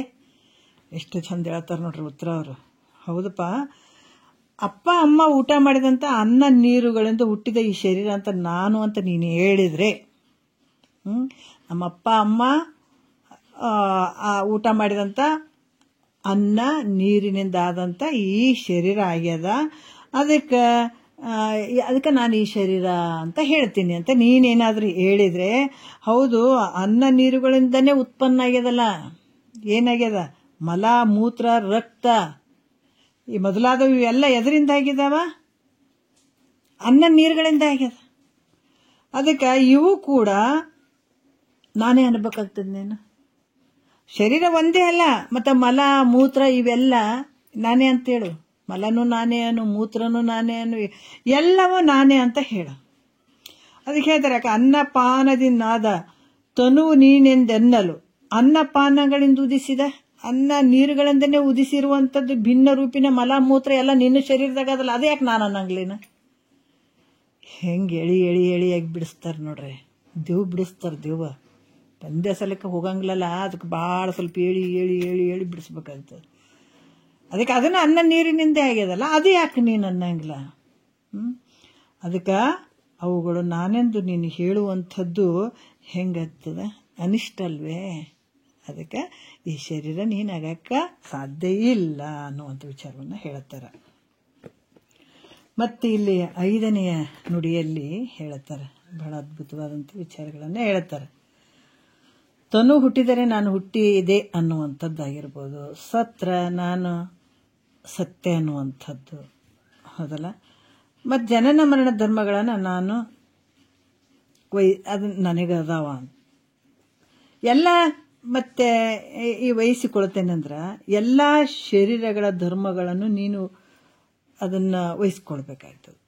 ಅಂತಂದ್ರೆ ಈ ನಾನು ಹುಟ್ಟಿದ್ದೀನಿ ಅಂತ ಹೇಳ್ತೀರಿ, ಮರಣ ಆದ್ರನ್ನ ಸತ್ಯ ಅಂತ ಹೇಳುವಂಥದ್ದು, ಶರೀರದ ಜನನ ಮರಣ ಧರ್ಮಗಳು ನನಗ ಅದಾವ ಅಂತ ನೀನು ಹೇಳಿದ್ರೆ, ಮತ್ತೆ ಎಲ್ಲಾ ಶರೀರಗಳ ಧರ್ಮಗಳು ಕೂಡ ನನಗ ಅದಾವ ಅಂತ ಹೇಳ್ಬೇಕಾಗ್ತದೆ. ನೀನು ಹುಟ್ಟುವಂಥದ್ದು, ಸಾಯುವಂಥದ್ದು, ಅದ್ರದ್ದು ಏನೇನು ಅದಾವ ಎಲ್ಲಾ ಶರೀರಗಳ ಮತ್ತೆ ಈ ಧರ್ಮಗಳು ನನಗೆ ಅದಾವ ಅಂತ ತಿಳ್ಕೊಳ್ಬೇಕಾಗ್ತದೆ. ಅದನ್ನ ಹೇಳ್ತಾರೆ ನೋಡ್ರಿ, ಎಷ್ಟು ಅದ್ಭುತವಾಗಿ ಹೇಳ್ತಾರ. 5ನೇ ನುಡಿಯಲ್ಲಿ ಹೇಳ್ತಾರ, ತನು ಪುಟ್ಟಿದೊಡೆ ನೀನು ಜನಿಸಿದೆ ನೆನೆ, ದಿನದೋಳು ಶತಕೋಟಿ ತನುಗಳು ಜನಿಸುವ ಅನಿತೆಲ್ಲರೋಳು ನೀರೇ ನೀನು ಸಂಜನಿಸಿದೆನೆಂದೆನ್ನಲು ಅಂಬುದು ಅಲಸದೆ ಅಂತ ಹೇಳ್ತಾರ. ಏನ್ ಹೇಳ್ತಾರ ಅವರು? ತನು ಹುಟ್ಟಿದಡೆ ಅಂದ್ರ ಶರೀರ ಹುಟ್ಟಿದ ತಕ್ಷಣನೇ, ಶರೀರ ಹುಟ್ಟಿದಗಳನ್ನೇ ಏನು ನಾನು ಹುಟ್ಟಿದೆ ಅನ್ನುವಂಥದ್ದು. ಹೌದಾ? ಶರೀರ ಹುಟ್ಟಿದ ತಕ್ಷಣನೇ ನೀನೇನ್ ಮಾಡ್ತೀವಿ, ಶರೀರ ಹುಟ್ಟಿದ ನೀನು ಹುಟ್ಟಿದೆ ಅಂತ ಹೇಳುವಂಥದ್ದಾಗಿರ್ಬೋದು. ಮತ್ತೆ ಜನಿಸಿದೆನೇನೆ, ದಿನದೋಳು ಶತಕೋಟಿ ತನುಗಳು. ಈ ಜನನ ಮರಣ ಅನ್ನುವಂಥದ್ದು ನನಗ ಅಂತ ನೀ ಹೇಳಿದ್ರ, ಒಂದ್ ಜಗತ್ತಿನಲ್ಲಿ ಒಂದು ದಿವಸದಲ್ಲಿ ಅನೇಕ ಶರೀರಗಳು ಹುಟ್ಟುತ್ತಾವ, ಶತಕೋಟಿ ತನುಗಳು ಹುಟ್ಟುತ್ತಾವ ನೋಡ್ರಿ. ಮತ್ತೆ ಅಷ್ಟೇ ಸಾಯ್ತಾವ. ಜನಿಸುವ ಅನಿತರೆಲ್ಲರೋಳು ನೀರೇ ನೀನು ಸಂಜನಿಸಿದೆನೆಂದೆಂಬುದು ಅಲಸದೆ ನೋಡ್ರಿ. ಯಾಕಂದ್ರೆ ಶರೀರ ನಾನೇ ಹುಟ್ಟಿದೆ, ನಾನು ಸತ್ತೆ ಅಂತ ಈ ರೀತಿ ನಾನು ಹುಟ್ಟಿದೆ ಅಂತ ಅನ್ನೋದಾದ್ರ, ಈ ಜಗತ್ತಿನೊಳಗ ಶರೀರ ನಾನೇ, ಮತ್ತೆ ಇದು ನಾನು ಹುಟ್ಟಿದೆ ಅಂತ, ಹುಟ್ಟಿದ ತಕ್ಷಣ ನೀನು ಹುಟ್ಟಿದೊಡೆ ನೀನು ಜನಿಸಿದೆ ಅಂತ ನೀ ಹೇಳೋದಾದ್ರ, ದಿನದೋಳು ಶತಕೋಟಿ ತನುಗಳು ಹುಟ್ಟುತ್ತಾವ. ಎಷ್ಟು ಕೋಟಿ ಶರೀರಗಳು ಹುಟ್ಟುತ್ತಾವಲ್ಲ, ಅವೆಲ್ಲ ಹುಟ್ಟುವಂತ ಶರೀರಗಳು ಇದು ನಾನೇ ಜನಿಸಿದೆ ಅಂತ ಹೇಳು ನೋಡ್ರಿ. ಅವೆಲ್ಲ ನಾನೇ ಅಂತ ತಿಳ್ಕೊ. ಆಮೇಲೆ 5ನೇ ನುಡಿಯಲ್ಲಿ ಹೇಳ್ತಾರ, ತನುವಿನ ಮರಣವಿದನು ನಿನಗೇನೆ, ಕೋಟಿ ತನು ಒಳಿವವು ದಿನದೋಳು ಅನೀತರ ಮರಣವೆಲ್ಲವನ್ನು ಕೇಳಲೆ ಕಾಂತೆ ನಿನಗೆ ಎಂಬುದೇಕಾಗೋದಿರ್ಪುದು ನೋಡ್ರಿ. ಅದಕ್ಕೆ ದಿವಸದಲ್ಲಿ ಎಷ್ಟೋ ಶರೀರಗಳು ಹುಟ್ಟುತ್ತಾವ, ಅದನ್ನು ನಾನೇ ಹುಟ್ಟಿದೆ ಅಂತ ಹೇಳು ಎಲ್ಲನೂ. ಆಮೇಲೆ ದಿನದೊಳಗೆ ಎಷ್ಟೋ ಸಾಯ್ತಾವ, ಅವೆಲ್ಲವೂ ನನಗ ಆಗ್ತದಂತ ಹೇಳ್ಬೇಕಾಗ್ತದ. ನೀನು ಹುಟ್ಟಿದ್ದು ನಾನೇ, ಎಲ್ಲಾ ಶರೀರಗಳು ಹುಟ್ಟುವುದು ನನ್ನದೇ ಆಗ್ತದ ಅನ್ಬೇಕಾಗ್ತದ. ಸತ್ತದ್ದು ಕೂಡ ನಾವೆಲ್ಲವೂ ನನಗೆ ಆಗ್ತಾವ ಅಂತ ಹೇಳ್ಬೇಕಾಗ್ತದ. ಇದು ನಿನಗ ಯೋಗ್ಯನಾ, ಸರಿನಾ ಇದು? ಅದರಿಂದ ದೇಹ ಮತ್ತು ಅದರ ಧರ್ಮ ಇವು ನಾನು ಅಲ್ಲ ಅಂತಾನೆ ನೀನು ತಿಳ್ಕೊಳ್ಬೇಕು, ಒಡಂಬಡಬೇಕು. ಅದಕ್ಕೆ ಈ ಶರೀರ ನಾನು ಅಲ್ಲವೇ ಅಲ್ಲ ಅನ್ನುವಂಥದ್ದು ನಿಶ್ಚಯ ಮಾಡು ಮೈತ್ರ ಅಂತ ಹೇಳ್ತಾರ ಅವರು. ಈ ರೀತಿ ಏನಾದ್ರೂ ನಿನ್ನ ಮನಸ್ಸಿನಲ್ಲಿ ತಿಳ್ಕೊಂಡಿದ್ರೆ ಹಿಂಗೆಲ್ಲ ಪ್ರಶ್ನೆಗಳು ಬರ್ತಾವ. ಅವೆಲ್ಲ ತೋರುವಂತವೇನದಾವ ಎಲ್ಲ ನಾನು ಅಂತೇಳಿ. ಈಗ ನನ್ನ ಮನೆ ಅಂತಿದೆ, ನನ್ನ ಶರೀರ ಅಂತ, ವ್ಯತ್ಯಾಸ ಏನೈತಿ ಹೇಳ್ರಿ ಅದ್ರಾಗ? ನನ್ನ ಆಸ್ತಿ ಅಂತಿದೆ, ಹೌದಾ? ನನ್ನ ಆಸ್ತಿ ಅಂತಿದೆ, ನನ್ನ ಮನೆ ಅಂತಿದೆ, ನನ್ನ ಹೊಲ ಅಂತಿದೆ, ನನ್ನ ಹೆಂಡತಿ ಅಂತಿದೆ, ನನ್ನ ಮಕ್ಕಳು ಅಂತಿದೆ, ನನ್ನ ರೊಕ್ಕ, ನನ್ನ ರೂಪಾಯಿ ಅಂತಿದೆ, ನನ್ನ ಶರೀರ ಅಂತಿದೆ, ನನ್ನ ಕಣ್ಣು ಅಂತಿದೆ, ನನ್ನ ಮೂಗು ಅಂತಿದೆ, ನನ್ನ ಬಾಯಿ ಅಂತಿದೆ, ಎಲ್ಲ ನನ್ನ ಅಂತ. ವ್ಯತ್ಯಾಸಗಳು ಏನೈತಿ ಹೇಳ? ಹಂಗಂದ್ರೆ ಆ ಮನೆ, ಹೆಂಡತಿ, ಮಕ್ಕಳು ಇವೆಲ್ಲ ನಿನಗೆ ಅನ್ಯನೇ ಅದಾವಿಲ್ಲ. ಅದ್ರಾಗ ಈ ಆಸ್ತಿ, ಮನಿ, ರೊಕ್ಕ, ರೂಪಾಯಿ, ಹೆಂಡತಿ, ಮಕ್ಕಳು ನಿನಗೆ ಹೆಂಗ ಅನ್ಯ ಅದಾವೋ ಅದ್ರಂಗ ಈ ಶರೀರ ಕೂಡ ನಿನಗೆ ಅನ್ಯನೇ ಐತೆ. ಯಾವ ಕಾಲಕ್ಕೂ ಈ ಶರೀರ ನೀನು ಆಗಂಗಿಲ್ಲ. ಇದನ್ನ ಚೆನ್ನಾಗಿ ತಿಳ್ಕೊ. ಇದ್ರದ್ದೇನು ನಿನಗೆ ರೋಗ ರುಜಿನ ಇವೆಲ್ಲ ಬರ್ತಾವಲ್ಲ, ಇವ್ಯಾವ ನಿನಗೆ ಸಂಬಂಧ ಇಲ್ಲ. ಶರೀರ ಸಾಯ್ತದ ಅನ್ನೋದು ಸಂಬಂಧ ಇಲ್ಲ, ಹುಡ್ತದ ಅನ್ನೋದು ಸಂಬಂಧ ಇಲ್ಲ. ಅದಕ್ಕೆ ಹೇಳ್ತಾರೆ, ಯಾವಾಗ ಅಜ್ಞಾನ ಕಾಲದಾಗ ನಡೀತಾವೆ ಇವೆಲ್ಲ. ಅದಕ್ಕೆ ಆ ಭ್ರಾಂತಿಯನ್ನು ಬಿಡಿಸ್ತಾ ಇದ್ದಾರೆ ಅವರು. ನೀನ್ ಜಾಗೃತ ಸುವಿವೇಕದಿಂದ ಏನು ಜಾಗೃತ ಪ್ರಪಂಚಕ್ಕೆ ಬರ್ತೀಯಲ್ಲ, ಎಂಥದ್ದು ಪರಬ್ರಹ್ಮ ಸ್ವರೂಪ ಆ ಅರಿವಿನ ಸ್ವರೂಪ ನೀನು ಯಾವಾಗ ತಿಳ್ಕೊಳ್ತಿ, ಇವೆಲ್ಲ ಮಿಥ್ಯೆ ಆಗ್ತಾವ. ಅದಕ್ಕೆ ಒಂದು ವೇಳೆ ನಿನ್ನ ಮನಸ್ಸಿನಲ್ಲಿ ಇಲ್ಲ ಈ ಶರೀರನೇ ನಾನು ಅನ್ನುವಂಥದ್ದಾದ್ರ ಇದನ್ನೆಲ್ಲ ತಿಳ್ಕೊ.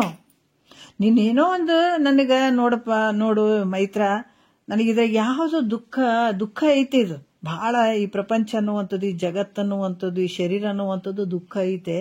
ಇದಕ್ಕಿಂತ ದೊಡ್ಡ ಆನಂದ ಯಾವುದೋ ಇದೆ ಅನ್ನೋದಕ್ಕಾಗಿ ನೀವು ಹೊರಟಿರಂತಂದಾಗ ನನಗೆ ಅದನ್ನ ತಿಳಿಸ್ರಿ ಅಂತ ನೀನಾಗಿ ಕೇಳಿದಾಗ ನಾನು ಹೇಳಕತ್ತೀನಿ ಹೊರತಾಗಿ ನಿನಗೆ ಹೇಳ್ತೀನಿ ಅಂತ ನಾ ಹೇಳಿಲ್ಲ. ಜಗತ್ತಿನೊಳಗೆ ಎಲ್ಲರೂ ವ್ಯವಹಾರ ಮಾಡ್ತಾರೆ, ಎಲ್ಲ ಶರೀರ ನಾನಂತಾನೆ ವ್ಯವಹಾರ ಮಾಡಾಕತ್ತಾರೆ. ನಾವು ಅವ್ರಿಗೆ ಬರ್ರಿ ನಾವು ಹೇಳ್ತೀವಿ ಅಂತ ಹೇಳಂಗಿಲ್ಲ. ಆದ್ರೆ ನೀನಾಗಿ ಬಂದು ಕುಂತ್ಕೊಂಡು ಕೇಳ್ತೀನಿ ಅಂತದಕ್ಕೆ ಇವೆಲ್ಲ ಹೇಳ್ತಾ ಇದ್ದೀನಿ. ಈ ಶರೀರ ನೀನಾಗಕ್ಕೆ ಸಾಧ್ಯ ಇಲ್ಲ. ನಿನ್ನ ಮನಸ್ಸಿನಲ್ಲಿ ಏನಾದ್ರೂ ಶರೀರನೇ ನಾನು ಅದೀನಿ ಅಂತ ಭಾವ ಇತ್ತು ಅಂದ್ರೆ ಹಿಂಗೆಲ್ಲ ಹೇಳ್ಬೇಕಾಗ್ತದೆ. ನೋಡು, ಹೌದು ಇವೆಲ್ಲ ಶರೀರಗಳು ದಿವಸದಲ್ಲಿ ನಾನೇ ಸತ್ಯ, ದಿವಸದಲ್ಲಿ ನಾನೇ ಹುಟ್ಟಿದೆ ಅಂತಾನೆ ಹೇಳ್ಬೇಕಾಗ್ತದೆ. ಇದು ಯೋಗ್ಯ ಆಗ್ತದೆ? ನೀ ಮಾತು ಒಪ್ಪಬೇಕಾಗ್ತದ? ಇಲ್ಲ. ಅದಕ್ಕೆ ಈ ಶರೀರನು ನಾನಲ್ಲ, ಶರೀರದ ಧರ್ಮಗಳು ನನಗಿಲ್ಲ ಅನ್ನಬೇಕಾಗ್ತದೆ. ಮಹಾತ್ಮರು ಇದನ್ನು ಕೇಳಿ ಅಷ್ಟೇ ಬಿಡ್ಲಿಲ್ಲ, ಆಚರಣೆ ಕೂಡ ತಂದಿದ್ದಾರೆ ಇಂಥವೆಲ್ಲ. ಯಾಕಂತಂದ್ರೆ ಇದು ಹಂಗನೇ ಒಬ್ರು ನಾನು ಹೇಳಿರ್ಬೋದು, ಒಬ್ರು ಮಹಾತ್ಮರು ಅಂತ ಹೋಗಿದ್ರಂತ, ಹಿಂಗೆ ಎಲ್ಲ ಒಬ್ರು ಹೇಳ್ತಾ ಇದ್ರು. ಅಲ್ಲಿ ಹೋದಾಗ ಅವ್ರ ಹೆಂಡತಿ ಸತ್ತಿದ್ಳಂತ. ಸತ್ತಾಗ ಅವರು ದಿನ ಶಾಸ್ತ್ರಿ ಹೇಳೋರು, ಮಹಾತ್ಮರು ಅವರು ಕೂಡ. ಮೇಲಿನ ಅಂತಸ್ತಿನಲ್ಲಿ ಹೆಂಡತಿಯ ಶರೀರ ಹಾಕಿದ್ರಂತ, ತೀರ್ಕೊಂಡಿದ್ರಂತ. ಈತ ಕೆಳಗಡೆ ಇದೇ ಗ್ರಂಥವನ್ನೇ ಹಿಡ್ಕೊಂಡ ಕುಂತಿದ್ನಂತ. ಬಂದವರಿಗೆ ಬರ್ರಿ ಅಂತ ಇದೇ ಮಾತುಗಳೇ ಹೇಳ್ತಿದ್ರಂತ. ಆಮೇಲೆ ಮತ್ ಅವ್ರ ಮೇಲ್ಗಡೆ ಹೋಗಕ್ಕ ಶುರು ಮಾಡಿದ್ರಂದ್ರ, ಮ್ಯಾಲ ಹೋಗ್ತೀರಿ ಅಲ್ಲಿ ಏನಿಲ್ಲ, ಬರೀ ಸಿಪ್ಪಿ ಬಿದ್ದದ್ ನೋಡ್ರಿ, ಬಾಳೆಹಣ್ಣ ಸಿಪ್ಪಿ ಬಿದ್ದದ್ ನೋಡ್ರಿ, ಹೋಗ್ರಿ ಅಂತಿದ್ರು. ಯಾಕಂದ್ರ ಮಹಾತ್ಮರು ಇಂಥ ವಿಚಾರಗಳನ್ನ ತಗೊಂಡ್ ಬರ್ತಾರೆ. ಅದಕ್ಕೆ ಇಲ್ಲಿ ಮುಖ್ಯವಾಗಿರುವಂಥದ್ದೇನು, ಈ ಶರೀರ ಒಂದು ಸಿಪ್ಪೆ ಇದ್ದಂಗ್ರಿ. ಅದಕ್ಕೆ ಮಹಾತ್ಮರು ವಿಕೃತಿ, ರೂಪ, ವಿಶ್ವ, ದೃಶ್ಯವೆಲ್ಲವನ್ನು ತೂರಿ ಪ್ರಕೃತಿ ಮಾಯಗಳನ್ನೇ ಮೀರಿ ಸುಕೃತಾದಿ ಕರ್ಮ ವಾಸನೆ ರಸವಾರಿ ಪ್ರಕಟ ಬಿಂದು ಶಿಖರಿಯನ್ನೇರಿ ಅಂತ ಹೇಳ್ತಾರೆ. ಅಷ್ಟು ಅದ್ಭುತವಾಗಿ ಇದು ವಿಕೃತಿ, ರೂಪ, ವಿಶ್ವ, ತೃಷೆ. ಇದು ಹೆಂಗದ? ಒಟ್ಟಿದ್ದಂಗೈತೆ. ಈ ಶರೀರ ಹೆಂಗೈತ್ರಿ? ಒಟ್ಟಿದ್ದಂಗೈತಿ. ಇದನ್ನ ಆರ್ಸಿ ಹೊಡಿಬೇಕು, ಇದನ್ನಷ್ಟೇ. ವಿಕೃತಿ, ರೂಪ, ವಿಶ್ವ, ತೃಷವೆಲ್ಲವನ್ನು ತೂರಿ ರಾಶಿ ಮಾಡಿಬಿಟ್ರು ಅವರು ಮಹಾತ್ಮರು. ಕಾಳುಗಳನ್ನ ತಕ್ಕೊಂಡ್ರು. ಈ ಒಟ್ಟನ್ನುವಂಥ ಶರೀರ, ಇಂದ್ರಿಯಗಳು ಇವೆಲ್ಲವನ್ನ ತೂರಿಬಿಟ್ರು ನೋಡ್ರಿ. ಅದಕ್ಕ ಹೇಳ್ತಾರೆ, ನೀತಿಗಳೆದು ಕಾಯ ಕರಣ ಕಾರ್ಯಗಳ ಭೂತ ಕಾರಣ ಪಂಚಕವ ನುಳಿದು ನೀತಿ ಭೀತಿಯ ಮೀರಿ ನಿಂದು ನೋಡಲು ಪರಂ ಜ್ಯೋತಿ ಸ್ವರೂಪ ನೀನಾಗುತ್ತಿಂತು ಭವಮಾಲೆಗೊಳಗಾದೆನೆಂಬುದೇ ಪುಸಿ ನಿನ್ನ ವಿವರಿಸಿ ನೋಡಲೆ ಜೀವನೇ, ವಿವರಿಸಿ ನೋಡಲೆ ಜೀವನೇ. ಎಷ್ಟು ಅದ್ಭುತವಾಗಿ ಹೇಳ್ತಾರಲ್ಲ, ನಿಜಗೊಂಡ್ರೆ ಬಹಳ ಆನಂದ ಐತ್ರಿ. ಅದಕ್ಕೆ ಈ ರೀತಿಯಾಗಿ ಈ ಶರೀರ ಏನಾಗ್ಯದ, ಇವೆಲ್ಲ ಓದಿಕೆಗಳಾಗಿದ್ದಾವ. ಮಹಾತ್ಮರು ಇದು ಸಿಪ್ಪೆ ಇದ್ದಂಗೆ, ಇದನ್ನು ಎಲ್ಲ ತೆಗೆದು ಒಂದು ಹಣ್ಣು ತಿನ್ಬೇಕಾದ್ರೆ ಸಿಪ್ಪೆ ತಿಂತೀವಿ ಅಂತ ತೆಗೆದು ಬಿಸಾಕ್ತಿವಿ, ಹೌದಿಲ್ಲ? ಅದಕ್ಕೆ ಅದ್ರೊಳಗಡೆ ತಿರುಳಿಲ್ಲನೇ ಅದ್ರ ತೆಗೆದು ಶೇಂಗಾ ಅದಾವ ಹಂಗ ತಿಂತೀವಿ, ನಾ ಸಿಪ್ಪೆ ತೆಗೆದಕ್ಕೆ ತಿಂತೀವಿ. ಅದ್ರಂಗ ಇವೆಲ್ಲ ಶರೀರಗಳದಾವ. ಇದಕ್ಕೆ ಇದು ನೀನೇ ಅಂತೀಯೇನು? ಇಲ್ಲ, ಶರೀರ ನೀನಾಗಕ್ಕೆ ಸಾಧ್ಯ ಇಲ್ಲ. ದೇಹಾತ್ಮ ಭಾವ ನಿರಾಕರಣೆ ನಿರೂಪಣೆ ಸೂತ್ರ 6ಕ್ಕೆ ಪದ 37 ಅಂತ ಹೇಳಿ ಈಗ 7ನೇದ್ದು ಒಂದು ಸ್ವಲ್ಪ ನೋಡೋಣ. ಯಾಕಂತಂದ್ರೆ ತಾನಲ್ಲದ ಈ ದೇಹವೇ, ಈ ನೀನಲ್ಲದೆ ಇರುವಂಥ ಈ ದೇಹವೇ ತಾನೆಂದು ತಿಳಿದ ಮೇಲೆ, ಅಲ್ಲ ಅಂತ ಹೇಳಿದ್ರು ಕೂಡ ತಾನಂತ ತಿಳಿದ ಮೇಲೆ ಈ ದೇಹಕ್ಕೆ ಸಂಬಂಧಗಳಾದಂಥ ಈ ಕುಲ, ಗೋತ್ರ, ನಾಮ ಏನದ, ಕರ್ಮ, ಧರ್ಮ ಇವೆಲ್ಲವುಗಳು ಕೂಡ ನೀನು ನಾನೇ ಅಂತ ಸ್ವೀಕಾರ ಮಾಡಬೇಕಾಗ್ತದ ಅನ್ನುವಂಥ ವಿಚಾರವನ್ನು ಹೇಳ್ತಾರೆ ಅವರು. ಇಲ್ಲಿ ಏನು ಹೇಳ್ತಾರ, ನಿನ್ನದಲ್ಲದೆ 7ನೇ ಸೂತ್ರದಲ್ಲಿ ಹೇಳ್ತಾರೆ ಅವರು, ನಿನ್ನದಲ್ಲದ ತನು ಮೊದಲಾದವನು ನಿನ್ನವೆನ್ನಲು ಎಲ್ಲವೂ ನಿನ್ನವೇನೇ ಬೆಳಕು ಅಂತಾರೆ ನೋಡ್ರಿ. ಯಾಕಂದ್ರ ನಿನ್ನದಲ್ಲದ ಈ ಶರೀರ ಹೆಂಗೈತಪ್ಪ ಅಂತಂದ್ರ ಇದು ನಿನ್ನದ ಅಲ್ಲ, ನೀನು ಅಲ್ಲ, ನಿನ್ನದೂ ಅಲ್ಲ. ಯಾಕಂತಂದ್ರೆ ಒಂದು ವೇಳೆ ಈ ಶರೀರ, ಯಾಕಂದ್ರೆ ನೀನು ಅಲ್ಲವೇ ಅಲ್ಲ, ಈ ಶರೀರ ಕೂಡ ನೀನಾಗಕ್ಕೆ ಸಾಧ್ಯನೂ ಇಲ್ಲ. ಇದು ಒಂದು ವೇಳೆ ನಂದು ಅಂತ ನೀನೇನಾದ್ರೂ ಹೇಳಿದ್ರ ಈ ನಿನಗೆ ಸಂಬಂಧ ಇರದೇ ಇರುವಂಥವು ಎಲ್ಲವೂ ನನಗೂ ಅನ್ಬೇಕಾಗ್ತದ. ಅದಕ್ಕೆ ಇದು ಯೋಗ್ಯ ಏನು ಅಂತಂದ್ರೆ ಖಂಡಿತ ಯೋಗ್ಯ ಅಲ್ಲ ಅನ್ನುವಂಥ ವಿಚಾರವನ್ನು ಅಯೋಗ್ಯ ಇದು ತಿಳ್ಕೊಳ್ಳುವಂಥ ವಿಚಾರ. ಯಾಕಂತಂದ್ರೆ ಇಲ್ಲಿ ಕೂಡ ನಿನ್ನದಲ್ಲದ ತನು ಮೊದಲಾದವನು ನಿನ್ನವೆನ್ನಲು, ಎಲ್ಲವೂ ನಿನ್ನವೆನ್ನೆ ಹೇಳ್ಕು, ಎಲ್ಲವನ್ನ ನಿಂದೆ ಅಂತ ಹೇಳಬೇಕಾಗ್ತದೆ. ಯಾಕಂದ್ರೆ ಯಾವ ನನಗೂ ಅಲ್ಲ, ಇವ್ಯಾವ ಅಲ್ಲ, ಆದರೂ ಕೂಡ ಶರೀರ ನಾನೇ ಅಂತ ಏನಾದ್ರೂ ನೀನು ಅಂದಿದ್ರ ಇದಕ್ಕೆ ಸಂಬಂಧಪಟ್ಟಂಥವು ಎಲ್ಲ ಸರ್ವವೂ ನಾನು ಅಂತ ಹೇಳಬೇಕಾಗ್ತದ ಅಂತ ಹೇಳ್ತಾರೆ ನೋಡ್ರಿ. ಮತ್ತೆ ಇಲ್ಲಿ ಹೇಳ್ತಾರೆ ಏನಂದ್ರ 1ನೇ ನುಡಿಯಲ್ಲಿ ಹೇಳ್ತಾರ, ತನಗಿಲ್ಲದ ಕುಲ ಗೋತ್ರಾದಿಗಳು ತನಗಂತೂ ಹೇಳಿದ್ರೆ ನಿನಗ ಇದು ಯಾವುದು ಸಂಬಂಧ ಇಲ್ಲ. ಆದ್ರೂ ಕುಲ ಗೋತ್ರಾದಿಗಳು ತನಗಂತ ಹೇಳಿದ್ರೆ ಎಲ್ಲಾ ಜಾತಿ ಮೊದಲಾದವುಗಳು ತಾನೇ ಅಂತ ಸ್ವೀಕಾರ ಮಾಡ್ಬೇಕಾಗ್ತದ. ಎಷ್ಟು ಅದ್ಭುತವಾಗಿ ಹೇಳ್ತಾರ 1ನೇ ನುಡಿಯಲ್ಲಿ ಹೇಳ್ತಾರ, ಇಲ್ಲದ ಕುಲಗೋತ್ರವನ್ನು ನೀರೇ ನಿನಗೆಂಬೊಡೆ ಎಲ್ಲಾ ಜಾತಿಯ ಕುಲಗೋತ್ರವನ್ನು ಇಲ್ಲದೆ ನಿನಗೆಂಬುದಹುದು ದೇಹಾದಿಕದಲ್ಲಿ ನಿನ್ನೆಂದು ಭಾವಿಸಿದಂತೆ. ನೋಡ್ರಿ, ಯಾಕಂದ್ರ ಇಲ್ಲದ ಕುಲಗೋತ್ರವನು ಅಂದ್ರ ಈ ಕುಲಗೋತ್ರವನ್ನು ಇಲ್ಲಿ ಏನು ಹೇಳ್ತಾರ, ಅಂಶ ಪರಂಪರೆಯನ್ನಾಗಿ ಇರುವಂಥದ್ದು. ಕುಲ ಅಂತಂದ್ರ ಅಂಶ ಪರಂಪರೆಯಾಗಿ ಇರುವಂಥದ್ದಕ್ಕೆ ಅದಕ್ಕೆ ಕುಲ ಅಂತ ಹೇಳ್ತಾರ. ಗೋತ್ರ ಅಂದ್ರ ಆಯಾ ವಂಶಕ್ಕೆ ಮೂಲ ಕಾರಣದ ಋಷಿಗಳ ಹೆಸರುಗಳನ್ನ ಹೇಳ್ತಾರ, ಅದು ಗೋತ್ರಗಳು, ಇಂಥ ಗೋತ್ರ ಅಂತ ಹೇಳುವಂಥದ್ದು. ಅದಕ್ಕೆ ಇಲ್ಲಿ ಕೂಡ ಹೇಳ್ತಾರ, ಈ ದೇಹ ನೀನಲ್ಲ ಅಂದಮೇಲೆ ದೇಹಕ್ಕೆ ಸಂಬಂಧಪಟ್ಟಂತಹ ಕುಲ ಗೋತ್ರಾದಿಗಳು ನಿನಗಿಲ್ಲ. ದೇಹ ಮೊದಲೇ ನೀನಲ್ಲ ಅಂತಮ್ಮ ಕುಲ ಗೋತ್ರ ಎಲ್ಲಿ ತರ್ತಿ, ಯಾರಿಗೆ ಹೇಳ್ತಿ, ಹೇಳಕ್ ಸಾಧ್ಯನೇ ಇಲ್ಲಲ್ರಿ. ಅದಕ್ಕೆ ದೇಹ ನೀನಲ್ಲ ಅಂದಮೇಲೆ ಈ ದೇಹಕ್ಕೆ ಸಂಬಂಧಗಳಂತ ಕುಲಗೋತ್ರಾದಿಗಳು ಕೂಡ ನಿನಗಿಲ್ಲ. ಹೀಗಿದ್ದು ನನ್ನವು ಅಂತ ನೀನೇನಾದ್ರ ಅಂದ್ರೆ ಇಲ್ಲ, ಹಿಂಗದ್ರು ಕೂಡ ಇಲ್ರಿ ಇವೆಲ್ಲ ನನವೇ ಅಂತ ನೀನೇನಾದ್ರು ಅಂದ್ರೆ ಅಭಿಮಾನ ಮಾಡಿದ್ರೆ ಈ ಲೋಕದಲ್ಲಿ ಎಷ್ಟಿಷ್ಟು ಕುಲ ಗೋತ್ರ ಇವೇನು ತೋರ್ತಾವ ಅವೆಲ್ಲ ನಾನು ಅಂತ ಅಂಗೀಕಾರ ಮಾಡ್ಬೇಕಾಗ್ತದೆ. ನೀನು ಒಂದೇ ಕುಲ ಅಂತ ಒಂದೇ ಗೋತ್ರ ಅಂತ ಹಿಡ್ಕೊಂಡ್ ಕುಂದ್ರಂಗಿಲ್ಲ. ಮತ್ತೆ ಈಗ ಇದು ಒಂದೇ ಅಂತ ಅನ್ನೋದಾದ್ರ ಸಕಲವೆಲ್ಲ ತೋರ್ತಾವಲ್ಲ, ಎಲ್ಲ ಓದಾವಲ್ಲ, ಇವೆಲ್ಲವೂ ನಾನೇ ಅನ್ಬೇಕಾಗ್ತದೆ. ನೀನು ಅನ್ಯರ ಕುಲಗೋತ್ರಿಗಳು ಅನ್ಯರ ಕುಲಗೋತ್ರಾದಿಗಳು ನಿನ್ನವಂತ ಹೆಂಗ್ ಆಗ್ತಾವ್ರಿ ಅಂತ ಹೇಳಿದ್ರ ಆಗ್ತಾವೇನು ಅಂತ ಅಂದ್ರೆ ನನಗೆ ಹೆಂಗ್ ಹಾಕ್ತಾವ್ರಿ, ಅನ್ಯ ಕುಲಗೋತ್ರಗಳು ಇವೆಲ್ಲ ನನಗೆ ಹೆಂಗ್ ಆಗ್ತಾವಂತ ನೀನೇನಾದ್ರು ಅಂದ್ರೆ ನಿನಗಿಂತಲೂ ಬೇರೆ ದೇಹದ ಕುಲಗೋತ್ರಗಳು, ನಿನಗಿಂತ ಬೇರೆ ಆದಂಥವು ಈ ದೇಹದ ಕುಲಗೋತ್ರಗಳು ನಿನ್ನವ್ ಹೆಂಗಾಗ್ತಾವೇಳ. ಬೇರೆವಾದ್ರೆ ಅಲ್ಲಂತಿದಿ, ಇವಾದ್ರೆ ನನಗೂ ಅಂತಿದಿ. ಈ ಶರೀರನು ನಿಂದಲ್ಲ, ಶರೀರಕ್ಕೆ ಸಂಬಂಧಪಟ್ಟ ಕುಲಗೋತ್ರಗಳು ನಿನಗಿಲ್ಲ. ಇವು ಅಂದಮೇಲೆ ಇವು ಅಷ್ಟೇ ನನಗೂ ಅಂತಿದಿ, ಉಳಿದು ಯಾಕೆ ಬಿಡ್ತಿದಿ, ಅವನು ತೋರ್ತವಿಲ್ಲ. ಅದಕ್ಕೆ ನಿನಗಿಂತಲೂ ಬೇರೆಯಾದ ಈ ದೇಹದ ಕುಲಗೋತ್ರಗಳು ನಿನ್ನವು ಹೆಂಗಾಗ್ತವೆ ಇವು ನೀನೇ ವಿಚಾರ ಮಾಡು. ಅದಕ್ಕೆ ಆಳವಾಗಿ ವಿಚಾರ ಮಾಡ. ಎಲ್ಲ ನನವೇ ಅನ್ಬೇಕಾಗ್ತದಲ್ಲ. ಈಗ ಒಂದು ಮಾತ್ರ ನಂದು ಇನ್ನೊಂದು ಮಾತ್ರ ಅಲ್ಲ ಅಂತ ಹೆಂಗಂತಿ. ಅದಕ್ಕೆ ವಿಚಾರ ಮಾಡಿ ನೋಡಲು ದೇಹದಲ್ಲಿ ಆದ್ರೂ ಕೂಡ ಇಲ್ಲ. ವಿಚಾರ ಮಾಡಿದ್ರ ಕುಲ ಎಲ್ಲದ, ಗೋತ್ರ ಎಲ್ಲದ, ಎಲ್ಲರ ಐತಪ್ಪ ಇಂತಲ್ಲ ಐತೆ ಇದಕ್ಕೂ ಕುಲ ಅಂತೀವಿ ಅಂತಂತೀಯ. ಎಲ್ಲಿ ಹುಡುಕು, ನಿನ್ನ ಶರೀರದ ಎಲ್ಲ ಭಾಗದಾಗ ಹುಡುಕು, ಅದಾವೇನು ಇಲ್ಲ.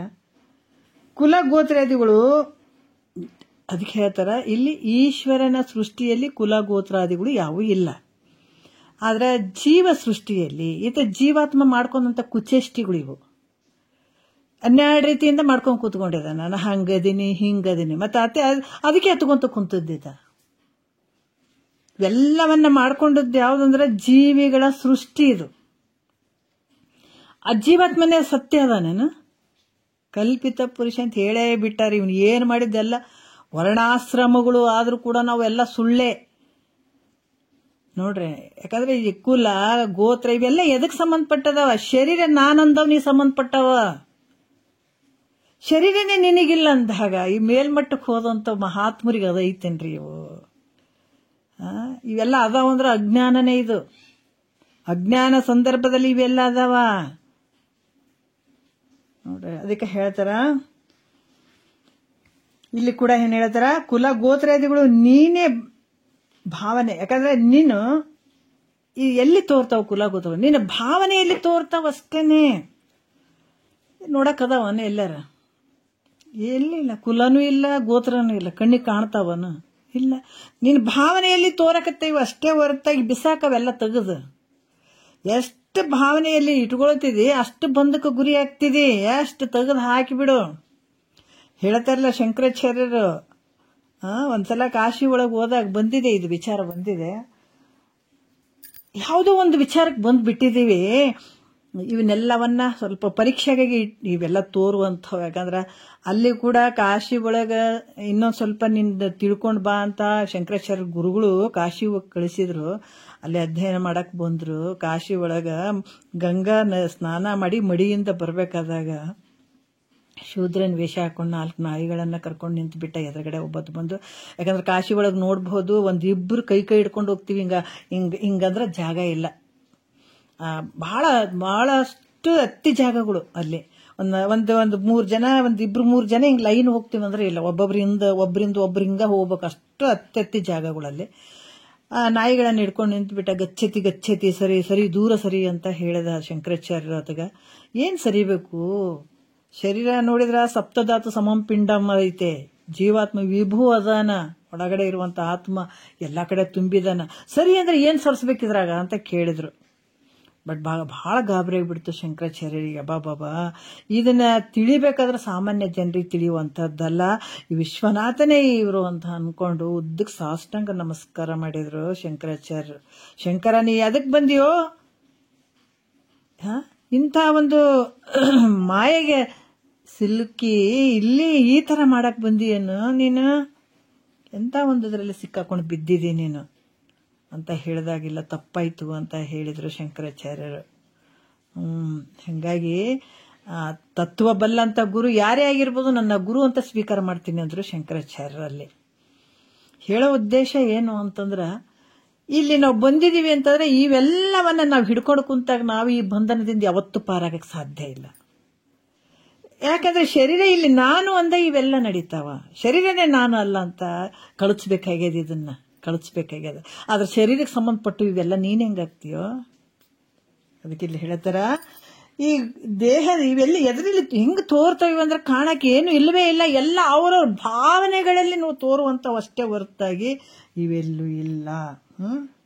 ಯಾಕಂತಂದ್ರ ಕುಲ ಗೋತ್ರಾದಿಗಳು ಎಲ್ಲಿ ಅದಾವ ಅಂದ್ರೆ ನಿನ್ನ ಭಾವನೆಯಲ್ಲಿ ಅದಾವ ಹೊರತಾಗಿ. ನಿನ್ನ ಭಾವನೆಯಲ್ಲಿ ಭಾವನಾ ರೂಪಗಳಾಗಿದಾವ. ಮೊದಲು ಏನಿದ್ದು ಗೊತ್ತಿಲ್ಲ, ಮುಂದೆ ಏನಾಗ್ತಿದ್ದು ಗೊತ್ತಿಲ್ಲ, ಇಲ್ಲಿ ನಡುವು ತೋರಕತ್ತದ ಅಷ್ಟೇ. ಯಾಕೆ ತೋರಕತ್ತಿದ ಅಂದ್ರೆ ಇದು ನೀನು ಬಂಧನ ಮಾಡ್ತದದು, ನೀನ್ ಜಾಗ್ರನಾಗಿರ್ಬೇಕು. ಇವೆಲ್ಲ ಹಿಂಗೇನ್ ಹಿಡ್ಕೊಂಡ್ ಕುಂದಿರ್ತಿದ್ಯಾ ಅದೆಲ್ಲ ನೀನು ಬಂಧಿಸ್ತಾವವು. ಅದು ಇಲ್ಲಿ ಮೋಸ ಐತೆ. ಇಲ್ಲಿ ಯಾವಾಗ ಈ ಭಾವನೆಗಳಿಗೆ ಕಟ್ಟು ಬೀಳ್ತಿದಿ ನೀನು ಮುಂದಕ್ಕೆ ಹೋಗಕ್ ಸಾಧ್ಯ ಇಲ್ಲ, ಇದು ಬೇಡಿ ಹಾಕೊಂಡ್ ಬಿಡ್ತಿದಿ. ಮಹಾತ್ಮರು ಎಳಿಯಾಗಿ ಹೇಳುತ್ತಾರೆ, ಇದರಿಂದ ನಿನಗೆ ದಾಟಕ್ ಬಹಳ ಕಷ್ಟ. ಮತ್ತೆ ಎಷ್ಟು ಜನ್ಮಗಳು ಹೋಗ್ತಾವನ, ಮತ್ತೆ ಇದೇ ನಿನಗೆ ಮುಂದೆ ಕಂಟಿನ್ಯೂ ಆಗ್ತದಂದ್ರಲ್ಲ, ಮತ್ತೆ ಯಾವ ಶರೀರಗಳು ಹೇಳ್ತಾರೆ. ಯಾಕಂದ್ರೆ ತನ್ನನ್ನು ತಾನು ತಿಳ್ಕೊಳ್ಳಿಲ್ಲ ಅಂತಂದ್ರೆ ಮನುಷ್ಯ ಮುಂದೆ ಬಹಳ ಬಹಳ ಕಷ್ಟ ಅನುಭವಿಸ್ಬೇಕಾಗ್ತದಂತೆ. ಈ ಮಾತು ಪರಮಾತ್ಮ ಷಣ್ಮುಖ ಕೂಡ ಹೇಳಿದಾರೆ, ಬಹಳ ಕಷ್ಟ ಐತಪ್ಪ ಮುಂತ ಇದು, ಯಾರು ತನ್ನನ್ನು ತಾವು ತಿಳ್ಕೊಳ್ಳಿಲ್ಲ ಅಂತಂದ್ರೆ. ಅದಕ್ಕೆ ಇಲ್ಲಿ ಏನಾಗ್ತದಂದ್ರೆ ಇವೆಲ್ಲ ದಾಟ್ಬೇಕಂದ್ರೆ ಸುಮ್ಮನೆ ಆಗ್ತಾವೇನೋ, ಒಂದೇ ಸಲಕ್ಕೆ ಆನಂದ ಸಿಕ್ಕಿಬಿಡ್ತದೇನೋ, ಮುಕ್ತನಾಗಕ್ಕೆ ಸಾಧ್ಯ ಏನು ಅಂದ್ರೆ ಇಲ್ಲ. ಪ್ರಯತ್ನ ಬಹಳ ಮುಖ್ಯ ಅದಿಲ್ಲಿ. ಅದಕ್ಕೆ ತಿಳ್ಕೊಂಡು ಇವೆಲ್ಲ ಬಂಧನದಿಂದ ನಾವಿಂಥ ಒಂದು ದುಃಖದಿಂದ ಪಾರಾಗಬೇಕು. ಈ ಬಂಧನದಿಂದ ಪಾರಾಗಬೇಕು ಅಂತಂದ್ರೆ ಇಂಥವೆಲ್ಲ ಬಿಚ್ಕೊಳ್ಬೇಕು. ಇವೆಲ್ಲ ಅದಕ್ಕೆ ಹೃದಯ ಗ್ರಂಥಿ. ಈ ಹೃದಯ ಗ್ರಂಥಿಯನ್ನ ತೆಗಿಲಿಕ್ಕೆ ಗ್ರಂಥಗಳು ಬಂದಂಥದ್ದು. ಇವೆಲ್ಲ ನಾವು ಗಂಟು ಹಾಕೊಂಡು ಬಿಟ್ಟಿದೀವಿ. ಇವೇ ನೋವು ಕೊಡ್ತಾ ಇರುವಂಥದ್ದು ನಮಗೆ. ಅದಕ್ಕೆ ಇಲ್ಲಿ ಮಹಾತ್ಮರು ಹೇಳ್ತಾರ, ಕುಲ ಗೋತ್ರಾದಿಗಳು ಭಾವನಾ ರೂಪಗಳಾಗಿದ್ದಾವ. ಇವು ಬರೀ ಭಾವನೆಯಿಂದ ನಡೆದಂಥದ್ದು ಇದು ವ್ಯವಹಾರ. ನಾವ್ ಹೇಳ್ತೀವಿ ಪ್ರತಿಯೊಂದು ನೋಡ್ರಿ, ನಾವು ಮಾಡುವಂತ ಸಂಸಾರಗಳು ಕೂಡ ಇವತ್ತ ಸೋಮವಾರ, ಮಂಗಳವಾರ, ಬುಧವಾರ, ಗುರುವಾರ ಎಲ್ಲಿ ನೋಡಕ್ ಇಲ್ಲವೇ ಇಲ್ಲ. ಈ ಶರೀರ ಐತೆ, ಶರೀರದಾಗ ಎಲ್ಲ ಭಾಗಗಳು ಹೆಸರು ಹೇಳ್ತೀವಿ, ಆದ್ರೆ ಶರೀರ ಅನ್ನುವಂಥದ್ದು ಎಲ್ಲಿಗೂ ತೋರಂಗೇ ಇಲ್ಲ. ಎಲ್ಲರ ಐತೇನ್ರಿ ಶರೀರ ಅನ್ನುವಂಥದ್ದು? ಈಗ ನಾವು ಒಂದು ಹೇಳ್ತೀವಪ್ಪ, ಇಲ್ಲಿ ಒಂದು ಬೆಂಗಳೂರೇ ಅಂತೀವಿ. ಬೆಂಗಳೂರು ನೋಡಿ ಎಲ್ಲ ಕಡೆ ಗಲ್ಲಿಗಳು ಅದಾವ, ಆದ್ರೆ ಬೆಂಗಳೂರು ನೋಡಕ್ ಇಲ್ವೇ ಇಲ್ಲ. ಅಲ್ಲಿ ಮೂಲನೆ ತೆಗೆದು ಹಾಕಿಬಿಡ್ತಾರೆ ನೋಡ್ರಿ. ಎಷ್ಟು ಅದ್ಭುತ ನೋಡ್ರಿ ಜಗತ್ತಿನೊಳಗ. ಅದಕ್ಕೆ ಶರೀರ ಭಾವ ಇದ್ದಾಗ ಇದೆಲ್ಲ ವ್ಯವಹಾರ ನಡೀತಾವ. ಅದಕ್ಕೆ ಕಲ್ಪಿತ ಪುರುಷ ಅಂತ ಹೇಳಿಬಿಟ್ರು. ಕಲ್ಪಿತ ಪುರುಷನೇ ಸುಳ್ಳು ಅದಾನ, ಆತ ಮಾಡುವಂತ ವ್ಯವಹಾರ ಸತ್ಯ ಆಗ್ತಾವೇನ? ಅದಕ್ಕೊಂದು ಊರು ಐತಪ್ಪ, ಒಂದು ಊರು ಹುಡುಕ್ರಿ. ಬೆಂಗಳೂರು ಎಲ್ಲದಂದ್ರೆ ಸಿಗೋದಿಲ್ಲ, ಬರೀ ಏರಿಯಾ ಗಲ್ಲೆಗಳು ಅಂತ ಹೇಳ್ತೀವಿ ಹೊರತಾಗಿ ಬೆಂಗಳೂರು ಹುಡುಕಿದ್ರೆ ಸಿಗೋದಿಲ್ಲ. ಅಲ್ಲೇ ಸುಳ್ಳು. ಬೆಂಗಳೂರು ಅನ್ನೋದೇ ಸುಳ್ಳು ಅಂದಾಗ ಮತ್ತೆ ಅದರಲ್ಲಿ ಇರುವಂಥವೆಲ್ಲ ಸತ್ಯ ಇರ್ತವೇನೋ, ಅವನು ಸುಳ್ಳೇ. ಸೋಮವಾರ ಮಂಗಳವಾರ ಎಲ್ಲಿ ಹುಡುಕ್ರಿ ನೋಡೋಣ, ಎಲ್ಲಾದ್ರೂ ಸಿಗ್ತದೇನ? ಎಲ್ಲೂ ಇಲ್ಲ. ಎಲ್ಲ ನಾವು ಎಲ್ಲಿ ಬೆಲೆ ಕೊಟ್ಟಿವಿ, ಎಲ್ಲಿ ಕನಿಷ್ಠತ್ವ ಮಾಡಿವಿ, ಎಲ್ಲ ನಮ್ಮ ಭಾವನೆ ಒಳಗೆ. ಒಂದು ಉದಾಹರಣೆ ನಾನು ಮುಂಚೆ ಹೇಳಿದ್ದೇನೆ. ಯಾಕಂದ್ರೆ ಮೊದಲ 2,000 1,000 ರೂಪಾಯಿಗೆ ಎಷ್ಟು ವ್ಯಾಲ್ಯೂ ಇತ್ತು ಮೊದಲಿನ ಒಂದು ನೋಟ್ಗಳಿಗೆ. ಅಲ್ಲಿ ತನ ನಾವು ಸೂಟ್ ಕೇಸ್ದಾಗ ಮುಚ್ಚಿ ಇಷ್ಟು ರೊಕ್ಕ ಅಂತ ಎಣಿಸಿ ಅಂತ ಯಾವಾಗ ನಮ್ಮ ಗೌರ್ಮೆಂಟ್ ಈ ದುಡ್ಡನ್ನ ನಾವು ಈ ನೋಟ್ಗಳನ್ನ ಬದಲಾವಣೆ ಮಾಡ್ತಾ ಇದ್ದೀವಿ, ಇದಕ್ಕಿನ್ನು ವ್ಯಾಲ್ಯೂ ಇಲ್ಲ, ಯಾರು ಬಂದು ಇದನ್ನ ಚೇಂಜ್ ಮಾಡ್ಕೊಳ್ರಿ ಅಂತ ಅನೌನ್ಸ್ ಮಾಡ್ತಲ್ಲ, ಮಾಡಿದಾಗ ಬೇರೆ ಹೊಸ ನೋಟ್ಗಳು ಬಂದು 500 1000 ಒಂದೊಂದು ನೋಟ್ಗಳು ಬಂದು. ಅಲ್ಲಿಯ ಮಟ್ಟ ಇಡೀ ಜಗತ್ತಿನ ಜನರ ಭಾವನೆ ಎಷ್ಟು ಒಂದು ಆ ದುಡ್ಡಿನ ಮೇಲೆ ಮಹತ್ವ ಇತ್ತು ಅಂತಂದ್ರ ಎಲ್ಲ ಮುಚ್ಚಿ ಇಟ್ಟು ಅದನ್ನ ಎಷ್ಟು ಒಂದು ಇದರಿಂದ ನೋಡ್ಕೊಳ್ತಿದ್ವಿ. ನಮ್ಮ ದುಡ್ಡು ಅದಾವ, ಅದನ್ನ ಹಂಗಂತೇಳಿ ಬಹಳಷ್ಟು ವ್ಯಾಲ್ಯೂ ಇತ್ತು ಆ ದುಡ್ಡಿಗೆ. ಒಂದೇ ಮಾತು ಯಾವಾಗ ಗೌರ್ಮೆಂಟ್ ಇಂದ ಅದನ್ನ ಅನೌನ್ಸ್ ಆಯ್ತು, ತಕ್ಷಣನೇ ಎಲ್ಲರೂ ಹೋಗಿ ಅದನ್ನ ದುಡ್ಡು ಚೇಂಜ್ ಮಾಡಿದ್ರು. ತಿರ್ಗಾ ಅದೇನಾಯ್ತ, ಆ ದುಡ್ಡು ಇದ್ರು ಕೂಡ ಒಬ್ರು ಒಳ್ಳೆ ನೋಡಲ್ಲ. ಯಾಕಂದ್ರೆ ಇರುವಂತದ್ದು ಮೊದಲು ಅದೇ ದುಡ್ಡು ಅದ, ಆಮೇಲಾದ್ರೂ ಕೂಡ ಅದೇ ದುಡ್ಡು ಅದ, ಅದೇ ರೂಪಾಯಿನೇ ಅದ. 500 ರೂಪಾಯಿ ನೋಟ್ ಅದೇ ಅದ, ಮೊದಲೂ ಇತ್ತು. ಅದು ಚೇಂಜ್ ಆಗೋದಕ್ಕಿಂತ ಮುಂಚೆನೇ ಅದೇ ನೋಟ್ ಇತ್ತು, ಚೇಂಜ್ ಆದ್ಮೇಲೆ ಕೂಡ ಅದೇ ಐತೆ. ಆದ್ರೆ ಭಾವನೆಗಳು ಎಲ್ಲಿ ಬದಲಾವಣೆ ಆದವು? ಅದಕ್ಕೆ ವ್ಯಾಲ್ಯೂ ಇಲ್ಲ ಅನ್ನುವಂಥದ್ದು ಗೌರ್ಮೆಂಟ್ ಅನೌನ್ಸ್ ಮಾಡೋದಕ್ಕಿಂತ ಮುಂಚೆ ಅದಕ್ಕೆ ಬೆಲೆ ಇತ್ತು. ಅದು ಅನೌನ್ಸ್ ಆದ್ಮೇಲೆ ಅದಕ್ಕೆ ಅಷ್ಟು ವ್ಯಾಲ್ಯೂ ಬರಲಿಲ್ಲ. ಯಾಕೆ ಬರಲಿಲ್ಲ ಅಂದ್ರೆ ನಮ್ಮ ಮನಸ್ಸಿನ ಬದಲಾವಣೆಗಳು, ಅದ್ರ ನೋಟ್ ಚೇಂಜ್ ಆಗಿಲ್ಲ. ಹಂಗಾಗಿ ನಾವು ಸೋಮವಾರ ನೋಡ್ತೀವಿ, ಮಂಗಳವಾರ ನೋಡ್ತೀವಿ, ಬುಧವಾರ ಎಲ್ಲಿ ನೋಡಕ್ ಸಿಗ್ತದೆ ಅನ್ನೋದು ಎಲ್ಲಾದ್ರೂ ಸುಳ್ಳು ರೀ, ಎಲ್ಲ ಸುಳ್ಳು. ಸೋಮವಾರ ಮಂಗಳವಾರ ಅಂತೀವಿ, ಎಲ್ಲ ಸುಳ್ಳು. ಟೈಮ್ಗಳು ಅಂತೀವಿ, ನೋಡಕ್ ಸಿಗ್ತಾವೇನು, ಎಲ್ಲ ಸುಳ್ಳೇ. ಅದಕ್ಕೆ ಸುಳ್ಳು ನಮ್ಮಲ್ಲಿಲ್ಲವಯ್ಯ, ಸುಳ್ಳೇ ನಮ್ಮನಿ ದೇವ್ರು ಅಂತ ಹೇಳಿ ಮಹಾತ್ಮರು ಹಿಂಗೆಲ್ಲ ತಿಳ್ಕೊಂಡ್ಬಿಡ್ತಾರಲ್ಲ. ಅವ್ರಿಗೆ ಯಾವ ಮಹಾತ್ಮರಿಗೆ ನೋಡ್ರಿ ಜ್ಞಾನ ಇದನ್ನೆಲ್ಲ ಮೀರಿ ಬಿಟ್ಟಿರ್ತಾನಲ್ಲ, ಅದಕ್ಕೆ ಯಾವ ವಾರ ಏನ್ರಿ, ಯಾವ ವಾರ ನೆನಪು ಇರಂಗಿಲ್ಲ.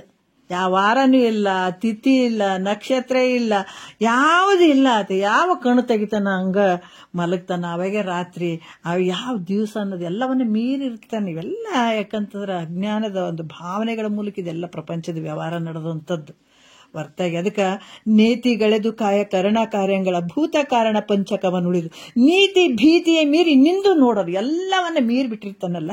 ಹಂಗಾಗಿ ಆತ ಯಾವ ವಾರನೂ ಇಲ್ಲ, ಯಾವ ಇದೂ ಇಲ್ಲ, ಟೈಮು ಇಲ್ಲ, ಟೇಬಲ್ ಇಲ್ಲ, ಏನಿಲ್ಲ. ಆನಂದವಾಗಿ ಜಾಗೃತ ಸ್ಥಿತಿಯಲ್ಲಿ ಆನಂದವಾಗಿ ಆನಂದದ ಸಾಗರದಾಗೆ ಇರ್ತಾನೆ ಮಹಾತ್ಮರು. ಯಾವಾಗ ಇಲ್ಲಿ ನಡೀತಾವಂದ್ರೆ ಎಲ್ಲ ನಿನ್ನ ವ್ಯವಹಾರ ನಡೆಯುವಂಥದ್ದು ಎಲ್ಲ ನಿನ್ನ ಭಾವನೆಗಳ ಮೂಲಕನೇ.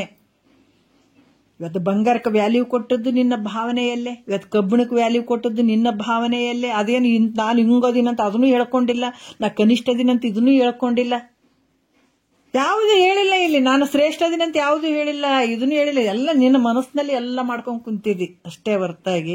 ಅವನು ಸತ್ಯ ಏನಂದ್ರೆ ಏನೂ ಇಲ್ಲ. ಯಾಕೆ ನಿದ್ರೆ ಒಳಗೆ ಯಾವುದೂ ಇಲ್ಲವೇ ಇಲ್ಲ. ಅದಕ್ಕೆ ನಿದ್ರೆ ದೃಷ್ಟಾಂತ ಬಹಳ ಚಂದ ಕೊಟ್ಟಿದ್ದಾನ ಭಗವಂತ. ತಿಳ್ಕೊಳ್ರಿ ಆನಂದ ಹೆಂಗಿರ್ತದ ಅನ್ನೋದು ಶಾಂಪಲ್ ತಿಳ್ಕೊಳ್ರಿ ಅಂತ ಹೇಳ್ತಾರ ಅವ್ರು.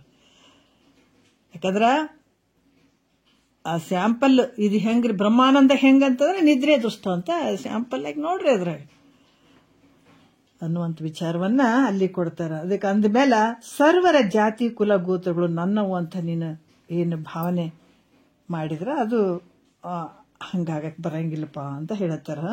ಕುಲ ಗೋತ್ರಾದಿಗಳು ಭಾವನಾ ರೂಪಗಳಾಗಿದ್ದಾವೆ ಹೊರತು ಪದಾರ್ಥ ರೂಪಗಳಲ್ಲವು. ಅಂದಮೇಲೆ ಸರ್ವರ ಜಾತಿ ಕುಲ ಗೋತ್ರಗಳು ನನ್ನವು ಅಂತ ನೀನು ಭಾವನೆಯನ್ನ ಮಾಡಬಹುದು. ಆದ್ರೆ ನೀನು ಭಾವನೆ ಮಾಡಿದಂತೆ ನೀನು ಹೆಂಗೆ ಭಾವನೆ ಮಾಡ್ತಿದ್ದೆ ಹಂಗದ, ಅದ್ರ ಮೇಲೆ ಭಾಳ ವ್ಯಾಲ್ಯೂ ಕೊಡ್ತೆ. ಓಕೆ, ಇಲ್ಲ ಅದು ನಿನ್ನ ಭಾವನೆಯಲ್ಲೇ ನಡೆದಂಥದ್ದು. ಮಹಾತ್ಮರ ವಿಚಾರಗಳನ್ನು ಕೇಳಿ ಅದನ್ನು ನೀವು ಬದಲಾವಣೆ ಮಾಡ್ಕೊಳ್ಳೋದು ನಿನ್ನ ಕೈಯಾಗೈತೆ. ಇವನ್ನೆಲ್ಲ ದಾಟಿ ಬರ್ಬೇಕಾಗ್ತದೆ, ಇವೆಲ್ಲವನ್ನ ಮೀರ್ಬೇಕಾಗ್ತದೆ. ಅದಕ್ಕೆ ತನ್ನ ತಾನು ತಿಳಿಯುವವರೆಗೂ ಬೊಮ್ಮವನ ಅರಿವಿನೆಂದು ಬಳಲುವರು ತಮ್ಮ ನೇತಿಗಳೆದು ಅನ್ಯವನ್ನೇ ನೋಡಿ ಮನುಷ್ಯರು. ಎಲ್ಲವನ್ನು ತಮ್ಮಲ್ಲೇ ತಾವು ಶೋಧನೆ ಮಾಡ್ಕೊಳ್ಬೇಕಾಗ್ತದೆ. ಮಾಡ್ಕೊಂಡು ಇವೆಲ್ಲ ತಿಳ್ಕೊಂಡಾಗ ಅಂಥ ನಿಜವಾದ ಆನಂದ ನಿನಗೆ ಖಂಡಿತ ಆಗ್ತದೆ ಮೈತ್ರ ಅಂತ ಹೇಳ್ತಾ ಬರ್ತಾರೆ. ಮತ್ತೆ ಮುಂದಿನ ವಿಚಾರ ನಾಳೆ ಮಾತಾಡೋಣ. ಒಂದೆರಡು ಮಾತು ಗುರುಗಳು ಪಾದಕ್ಕೆ ಅರ್ಪಿಸಿ ಹರವು.